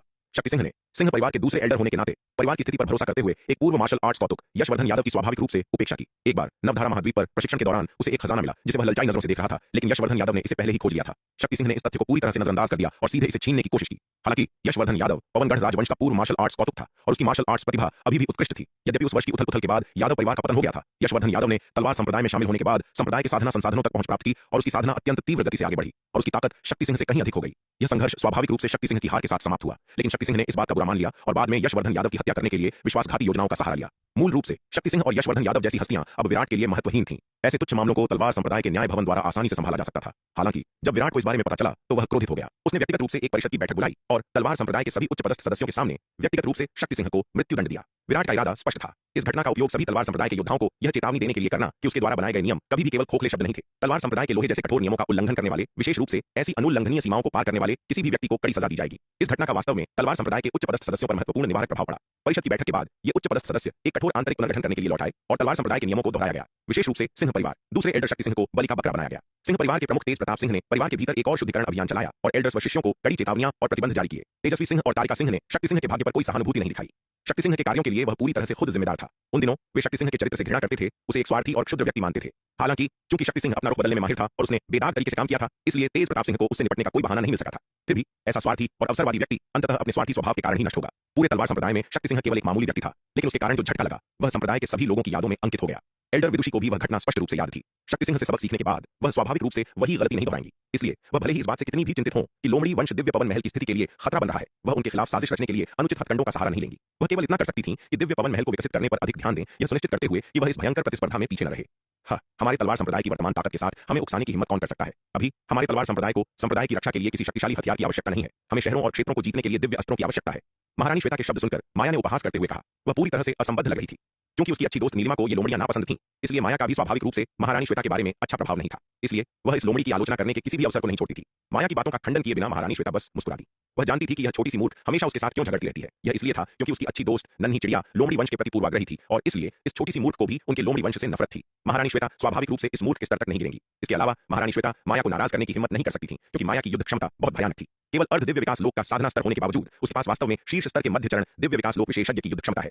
हालांकि वह अब दिव्य विकास लोक के अंतिम चरण में एक पैर रखने वाली शीर्ष विशेषज्ञ है। माया की ताकत उससे बहुत कम नहीं है। एक बार जब माया आधिकारिक तौर पर दिव्य विकास लोक में प्रवेश कर जाएगी तो उसकी भयानक युद्ध क्षमता अकल्पनीय होगी। ऐसी शक्तिशाली, संभावित रूप से भयानक और कुछ हद तक मंदबुद्धि मूर्ख को नाराज करना वास्तव में नासमझी है। विशेष रूप से तब जब उसकी एक अच्छी बहन है जिसकी क्षमता और ताकत किसी भी तरह से उससे कम नहीं है, वह छोटी मूर्ख चिड़िया। अकेले उस छोटी मूर्ख चिड़िया ने महारानी श्वेता को पहले ही काफी सिरदर्द दे दिया है। वह छोटी मूर्ख चिड़िया समय समय पर उनके लोमड़ी वंश में परेशानी पैदा करने के लिए आ जाती है, जिससे महारानी श्वेता असहाय हो जाती है। वह लोमड़ी वंश के लिए इतनी बड़ी मुसीबत नहीं लाना चाहती है। यद्यपि हमारा तलवार संप्रदाय मजबूत है, लेकिन हम लापरवाह नहीं हो सकते। आखिर शक्ति सिंधु महाद्वीप में अभी भी बहुत सारे अज्ञात रहस्य मौजूद हैं। विराट ने माया की ओर देखते हुए कहा। वह शक्ति सिंधु महाद्वीप को जितना अधिक समझता है, उतना ही उसे लगता है कि शक्ति सिंधु महाद्वीप सरल नहीं है। यद्यपि तलवार संप्रदाय शक्तिशाली है, लेकिन यह अजेय होने से कोसों दूर है। यहाँ तक कि इस प्राचीन ड्रैगन महल के खंडहरों के भीतर एक यादृच्छिक खतरनाक स्थान उनके लिए एक महत्वपूर्ण खतरा पैदा कर सकता है। यहाँ तक कि शक्तिशाली प्राचीन ड्रैगन जाति भी अंततः नष्ट हो गई थी, जो यह दर्शाता है कि शक्ति सिंधु महाद्वीप पर आक्रमण करने वाली अंधकार दानव जाति वास्तव में कितनी शक्तिशाली थी। यदि प्राचीन ड्रैगन जाति खत्म हो गई है, तो अंधकार दानव जाति कहाँ गई? क्या वे प्राचीन ड्रैगन जाति को अपने साथ ले जाकर यहीं नष्ट हो गए थे? जब से वह प्राचीन ड्रैगन महल के खंडहरों में पहुंचा था और इसके विभिन्न दृश्यों को देखा था, विराट को लगा कि चीजें इतनी सरल नहीं थीं। क्या शक्ति सिंधु महाद्वीप पर आक्रमण करने वाले दानव बल वास्तव में पश्चिमी महाद्वीप वाले बल तक ही सीमित रह गए थे? पश्चिमी महाद्वीप का वह दानव बल केवल श्रृंगी दानव वंश था। श्रृंगी दानव वंश जो एक अपेक्षाकृत निम्न स्तरीय दानव जाति थी, अंधकार दानव वंश के लिए कोई मुकाबला नहीं था। शक्ति सिंधु महाद्वीप के आक्रमण के दौरान श्रृंगी दानव वंश ने केवल एक सहायक दानव सेना के रूप में काम किया। अंधकार दानव वंश की सेना मुख्य बल थी, लेकिन अब शक्ति सिंधु महाद्वीप पर एक भी जीवित अंधकार दानव दिखाई नहीं देता था। विराट को एक स्पष्ट सा एहसास था कि पश्चिमी महाद्वीप में श्रृंगी दानव वंश का बल शक्ति सिंधु महाद्वीप पर दानव जाति द्वारा पीछे छोड़े गए बल का सिर्फ एक सतही हिस्सा था। उसे संदेह था कि श्रृंगी दानव वंश के अलावा अन्य दानव शक्तियों के बल पूरे शक्ति सिंधु महाद्वीप में अज्ञात स्थानों पर छिपे हुए थे। इसके अलावा भले ही शक्ति सिंधु महाद्वीप पर एकमात्र दानव बल पश्चिमी महाद्वीप से श्रृंगी दानव वंश का था, अंधकार दानव वंश की सेना जिसने अतीत में शक्ति सिंधु महाद्वीप पर आक्रमण किया था, भविष्य में दूसरी सेना भी भेज सकती थी। हरे वस्त्रधारी बालक ने अक्सर अपने ज्ञान का बखान किया था, बार बार अंधकार दानव वंश की ताकत का उल्लेख किया था, यह दावा करते हुए कि वे असंख्य लोगों के बीच एक शक्तिशाली शक्ति थे। तलवार संप्रदाय की वर्तमान ताकत कमजोर नहीं हो सकती थी, लेकिन यह शक्ति सिंधु महाद्वीप तक सीमित थी। असंख्य लोगों के सच्चे अधिपतियों की तुलना में तलवार संप्रदाय की ताकत पूरी तरह से महत्वहीन थी। यदि अंधकार दानव वंश एक और सेना भेजता तो तलवार संप्रदाय शायद इसका सामना करने में सक्षम न हो पाता। क्योंकि हरे वस्त्रधारी बालक ने उसके कान में लगातार विभिन्न चीजों के बारे में डींगे हाँक दी थीं, इसलिए विराट का ज्ञान स्वाभाविक रूप से माया से कहीं बेहतर था। माया संकीर्ण विचारों वाली हो सकती थी, लेकिन वह नहीं था। विराट को हमेशा संकट और तात्कालिकता का गहरा एहसास होता था। वह एक पल के लिए भी आराम करने की हिम्मत नहीं करता था, लगातार खेती करने का प्रयास करता था और अपनी और तलवार संप्रदाय की ताकत को सुधारने के लिए हर संभव कोशिश करता था। विशाल और असीम असंख्य संसार विराट के लिए रहस्य और अज्ञात से भरी दुनिया थी। यह दुनिया कल्पना से परे विशाल और शक्तिशाली थी। यहाँ तक कि हरे वस्त्रधारी बालक के गुरु, जो एक शक्तिशाली और अद्वितीय विशेषज्ञ थे, दानव जाति के खिलाफ महान युद्ध में नष्ट हो गए थे। कोई कल्पना कर सकता है कि दानव जाति की शक्ति वास्तव में कितनी शक्तिशाली और भयानक थी। हरे वस्त्रधारी बालक के गुरु की तुलना में उसकी अपनी ताकत और तलवार संप्रदाय की ताकत चमकीले चंद्रमा की तुलना में जुगनू जैसी थी, पूरी तरह से अतुलनीय। हरे वस्त्रधारी बालक के गुरु की तो बात ही छोड़िए, यहाँ तक कि विराट का सबसे बड़ा ट्रम्प कार्ड अनंत परम मीनार भी पूरी तरह से नष्ट हो गया था। हालांकि विराट नहीं जानता था कि अनंत परम मीनार का क्या हुआ था। वह समझता था कि अनंत परम मीनार जैसी शक्तिशाली सर्वोच्च कलाकृति के इस हद तक क्षतिग्रस्त होने के लिए कोई भी कल्पना कर सकता है कि उस समय उसने जिस दुश्मन का सामना किया था वह कितना भयानक रूप से शक्तिशाली रहा होगा। हालांकि अनंत परम मीनार ने कभी भी विराट को इन घटनाओं के बारे में नहीं बताया था। जब भी विराट ने उससे उसके पिछले अनुभवों के बारे में पूछा तो अनंत परम मीनार विषय से बचती। हमेशा यही कहती कि उसकी ताकत बहुत कमजोर थी और इन बातों को जानने से उसे कोई फायदा नहीं होगा। उसकी ताकत एक निश्चित स्तर तक पहुंचने के बाद ही अनंत परम मीनार उसे सब कुछ बताएगी। इन सब बातों से विराट को यह स्पष्ट रूप से एहसास हुआ कि उसकी वर्तमान ताकत और तलवार संप्रदाय की ताकत पर्याप्त से कोसों दूर थी। संपूर्ण असंख्य लोगों की तुलना में शक्ति सिंधु महाद्वीप केवल एक तुच्छ सा तालाब था। माया ने विराट की बातें सुनकर असहमति में अपने होंठ सिकोड़ लिए। लगता है नीलिमा सही कह रही थी, ये लोमड़ियां वाकई किसी काम की नहीं है। विराट पूरी तरह से उनमें से एक के जादू में आ गया है, हर बात में उसी का पक्ष ले रहा है। माया ने आगे कोई बहस नहीं की। वह लोमड़ी महारानी श्वेता की आलोचना तो बर्दाश्त कर सकती थी, लेकिन विराट के साथ बहस करना बेकार था। वह जीत ही नहीं सकती थी और इसके अलावा उसके साथ बहस करने का नतीजा शायद मार खाना ही होता। विराट ने अपना हाथ लहराया और उस जन्मजात शीर्ष श्रेणी के अस्त्र को दूर रख दिया। हालांकि यह गंभीर रूप से क्षतिग्रस्त था, लेकिन हरे वस्त्रधारी बालक द्वारा इसे ठीक किए जाने के बाद इसका उपयोग किया जा सकता था। अस्त्र को दूर रखने के बाद विराट ने अपना ध्यान क्षतिग्रस्त गहरे सुनहरे पुतले की ओर लगाया। यह गहरा सुनहरा पुतला भी स्पष्ट रूप से जन्मजात शीर्ष श्रेणी के स्तर का था। विराट ने उस विशाल दरार की जांच की जो गहरे सुनहरे पुतले में दिखाई दी थी। उसने भीतर एक अत्यंत जटिल संरचना देखी जिसे बड़ी ही खूबसूरती से बनाया गया था। ध्यान से अध्ययन करने के बाद विराट आश्चर्यचकित हुए बिना नहीं रह सका। इस गहरे सुनहरे पुतले की शिल्प कौशल वास्तव में अद्भुत थी। हालांकि विराट भी पुतले बनाना जानता था, लेकिन उसका तरीका पूरी तरह से अलग था। विराट शक्तिशाली व्यक्तियों के शवों या उच्च श्रेणी की सामग्रियों से सीधे पुतले बनाता था, जिससे एक पात्र तैयार होता था। एक ऐसा पात्र जिसे पुतला ताबीज द्वारा संचालित किया जा सकता था। इस पात्र को बनाने का उसका एकमात्र उद्देश्य पात्र और पुतला ताबीज के बीच बेहतर तालमेल सुनिश्चित करना था, जिससे ताबीज पात्र को आसानी से सक्रिय कर सके। मूल रूप से विराट द्वारा बनाए गए पुतले पुतला ताबीज के लिए एक अधिक शक्तिशाली शरीर प्रदान कर रहे थे। यद्यपि इसे पुतला कहा जाता था, लेकिन यह मूल रूप से एक ताबीज ही था, बस एक अधिक शक्तिशाली शरीर के साथ। विराट द्वारा बनाए गए पुतले स्वतंत्र रूप से लड़ नहीं सकते थे। उन्हें नियंत्रित करने के लिए योद्धाओं को अपनी दिव्य चेतना का उपयोग करने की आवश्यकता होती थी। हालांकि यह गहरा सुनहरा पुतला पूरी तरह से अलग था। पूर्व निर्धारित निर्देशों के माध्यम से यह पूरी तरह से अपने दम पर लड़ सकता था, चाहे युद्ध शैली की बात हो, निर्माण विधि की या ऊर्जा स्रोत की। यह गहरा सुनहरा पुतला और विराट के पुतले पूरी तरह से अलग थे। बेशक यह कहना मुश्किल है कि कौन सी विधि बेहतर है। प्रत्येक की अपनी विशेषताएं और लागू होने वाली स्थितियां हैं। यदि इस गहरे सुनहरे पुतले के निर्माण के तरीके पर सफलतापूर्वक शोध किया जा सके और तलवार संप्रदाय के भीतर ऐसे बड़ी संख्या में पुतले बनाए जा सकें, तो निस्संदेह यह संप्रदाय की ताकत को बहुत बढ़ा देगा। हालांकि यह विशिष्ट शोध कार्य आचार्य केशव की हथियार शोधन कार्यशाला पर छोड़ दिया जाना चाहिए। उसके पास इतने जटिल पुतलों के निर्माण पर शोध करने का समय नहीं है। जन्मजात शीर्ष श्रेणी के हथियार और क्षतिग्रस्त गहरे सुनहरे पुतले को इकट्ठा करने के बाद विराट ने शहर की दीवार की खोज जारी रखने के लिए समूह का नेतृत्व किया। अगले कुछ दिनों में विराट को कई और क्षतिग्रस्त हथियार और गहरे सुनहरे पुतले मिले। सटीक रूप से कहें तो वह केवल क्षतिग्रस्त हथियार और पुतले ही एकत्र कर सकता था, क्योंकि जिन हथियारों की रक्षा गहरे सुनहरे पुतले कर रहे थे वे उसकी वर्तमान ताकत से परे थे। एक महीने में विराट ने शहर की दीवार से 15 क्षतिग्रस्त हथियार और 10 टूटे हुए गहरे सुनहरे पुतले एकत्र किए थे। इन 15 हथियारों में से 10 बेहतर जन्मजात श्रेणी के थे, 4 जन्मजात शीर्ष श्रेणी के थे और एक अर्ध रूपांतरण लोक के स्तर का था। शहर की दीवार पर मौजूद सभी हथियारों की रक्षा गहरे सुनहरे पुतले नहीं कर रहे थे। कुछ व्यूहों या अन्य तरीकों से सुरक्षित थे। बिना किसी अपवाद के ये तरीके बेहद शक्तिशाली थे। विराट की वर्तमान क्षमताओं के साथ उसने इन चीजों को आसानी से छूने की हिम्मत नहीं की। वह केवल नष्ट हो चुके रक्षात्मक उपायों वाले हथियारों की खोज कर सकता था। उसने फिलहाल बरकरार रक्षा वाले हथियारों को छूने की हिम्मत नहीं की। पलक झपकते ही विराट और उसके आदमियों ने शहर की दीवार पर एक और महीना बिता दिया था। एक दिन जब वे शहर की दीवार पर चल रहे थे तो उन्होंने अचानक दूर दीवार के भीतरी हिस्से में एक विशाल संरचना देखी, जो एक निगरानी मीनार जैसी लग रही थी। निगरानी मीनार जैसी इस संरचना से अत्यंत शक्तिशाली ऊर्जा की लहरें निकल रही थीं। विराट, क्या तुम्हें लगता है कि उस निगरानी मीनार के अंदर कोई खजाना हो सकता है? माया ने उस विशाल निगरानी मीनार को देखते हुए उत्सुकता से पूछा। बकवास, इतनी शक्तिशाली ऊर्जा की लहरों के साथ यह स्पष्ट है कि अंदर असाधारण खजाने हैं। विराट ने उसकी ओर देखा और चिढ़ते हुए कहा, लेकिन खजाने तो खजाने हैं, मुख्य बात यह है कि क्या हमारे पास उन्हें प्राप्त करने की क्षमता है? शहर की दीवार खजानों से खाली नहीं थी, वास्तव में यह उनसे भरी पड़ी थी। हालांकि इनमें से अधिकांश खजानों को वे केवल किनारे से ललचाई नजरों से ही देख सकते थे। उन्हें लेने से बहुत डरते थे, क्योंकि कई खजानों के मामले में उनकी वर्तमान क्षमताओं के साथ उन्हें छूने का मतलब निश्चित मृत्यु था। सबसे दर्दनाक बात यह है कि खजाने की खोज करना लेकिन उसे प्राप्त करने में असमर्थ होना, केवल बेबसी से देखते रहना। वे इस शहर की दीवार पर खजाने की तलाश नहीं कर रहे थे, बल्कि ऐसे खजाने की तलाश कर रहे थे जिसे वे वास्तव में प्राप्त कर सकें। मैं तो बस पूछ रही थी, तुम इतने उग्र क्यों हो रहे हो? माया ने मुंह फुलाते हुए कुछ दुखी होकर कहा। ये कमीना उस लोमड़ी के साथ तो इतना विनम्र है, लेकिन मेरे साथ इतना उग्र, यह बहुत गुस्सा दिलाने वाला है। नीलिमा सही कहती है, लोमड़ियां किसी काम की नहीं होती, वे बस पुरुषों को लुभाती हैं। विराट पहले ऐसा नहीं था, यह केवल उस लोमड़ी के कारण ही था कि उसके रवैये में इतना बड़ा बदलाव आया था। उसमें ऐसा क्या खास है? वह उस लोमड़ी से कम सुंदर नहीं है। विराट अंधा है, उसे वह लोमड़ी इतनी पसंद क्यों है? दरअसल दिखने के मामले में माया महारानी श्वेता से कम सुंदर नहीं थी। दोनों बेहद खूबसूरत थीं, दोनों का अपना अनूठा आकर्षण था। हालांकि जब बात आकर्षण की आती है तो माया कहीं कमतर थी। माया एक जंगली अनियंत्रित घोड़े की तरह आवेगी और उग्र थी। प्रलोभन के मामले में वह महारानी श्वेता जैसी आकर्षक महिला की बराबरी नहीं कर सकती थी। लेकिन उसके प्रति विराट के खराब रवैये का कारण यह नहीं था कि उसमें महारानी श्वेता जैसी आकर्षण की कमी थी, बल्कि इसलिए था क्योंकि यह छोटी मूर्ख लड़की बहुत परेशानी खड़ी करती थी।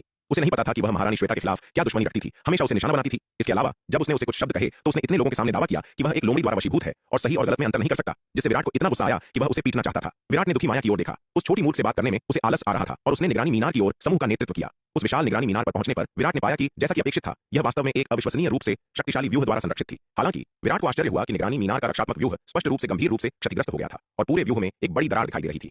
एक क्षतिग्रस्त रक्षात्मक व्यूह को तोड़ना विराट के लिए बहुत आसान था। निगरानी मीनार के रक्षात्मक व्यूह को पूरी तरह से तोड़ने में उसे 10 दिन लगे। हालांकि विराट ने रक्षात्मक व्यूह को तोड़ दिया था, फिर भी उसने अपनी सतर्कता कम करने की हिम्मत नहीं की। उसने दिव्य विकास लोक के प्रारंभिक चरण का एक अंधकार दानव पुतला निकाला और निगरानी मीनार की ओर चला गया। उस विशाल निगरानी मीनार के प्रवेश द्वार पर 10 लाख फीट ऊंचा कांसे का एक दरवाजा था। विराट ने उस विशाल कांसे के दरवाजे को धीरे धीरे खोलने के लिए दिव्य विकास लोक के प्रारंभिक चरण के उस अंधकार दानव पुतले को नियंत्रित किया। बूम बूम बूम, जैसे ही कांसे का दरवाजा धीरे धीरे खुला, निगरानी मीनार के भीतर से अत्यंत शुद्ध आध्यात्मिक ऊर्जा उमड़ पड़ी।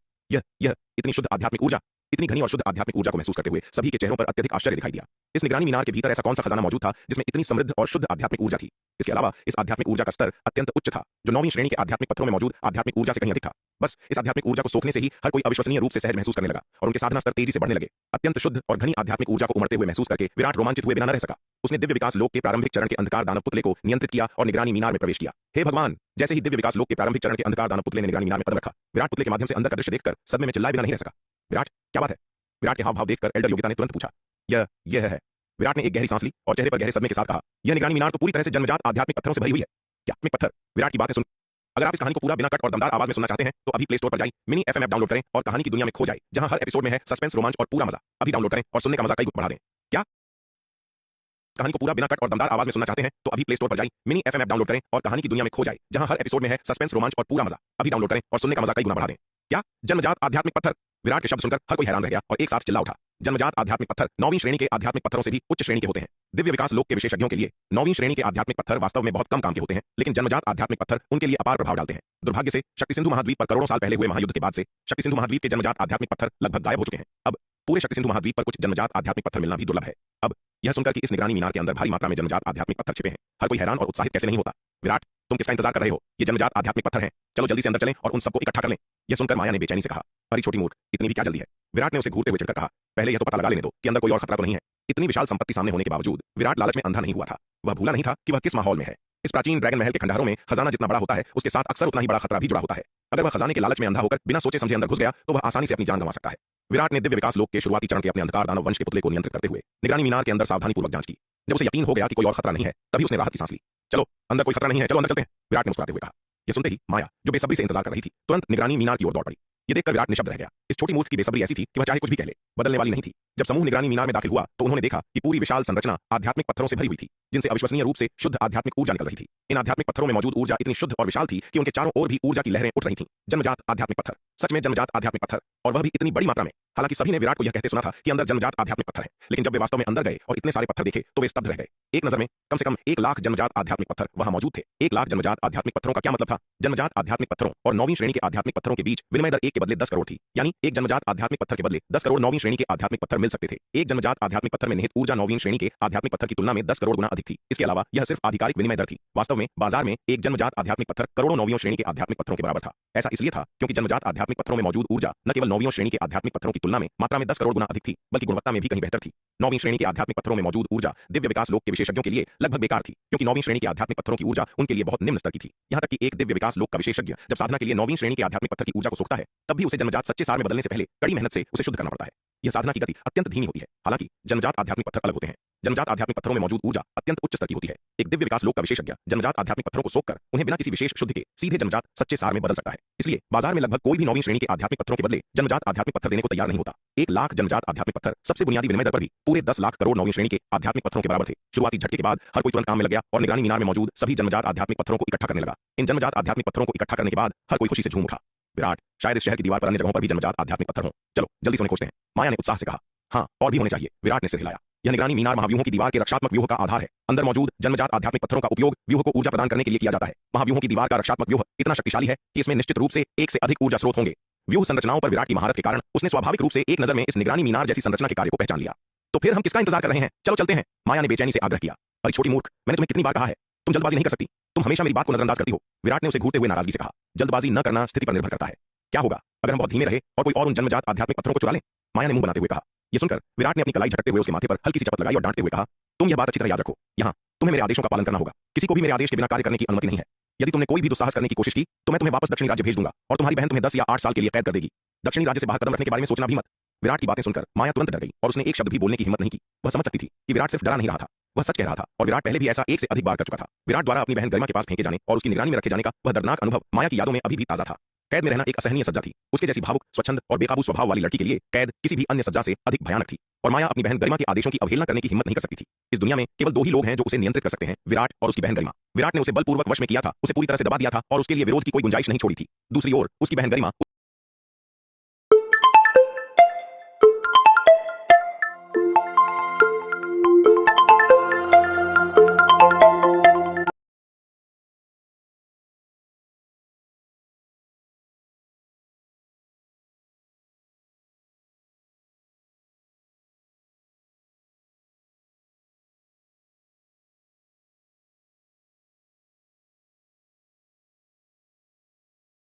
अपनी बहन को दुख नहीं पहुंचाना चाहती थी। विराट के बल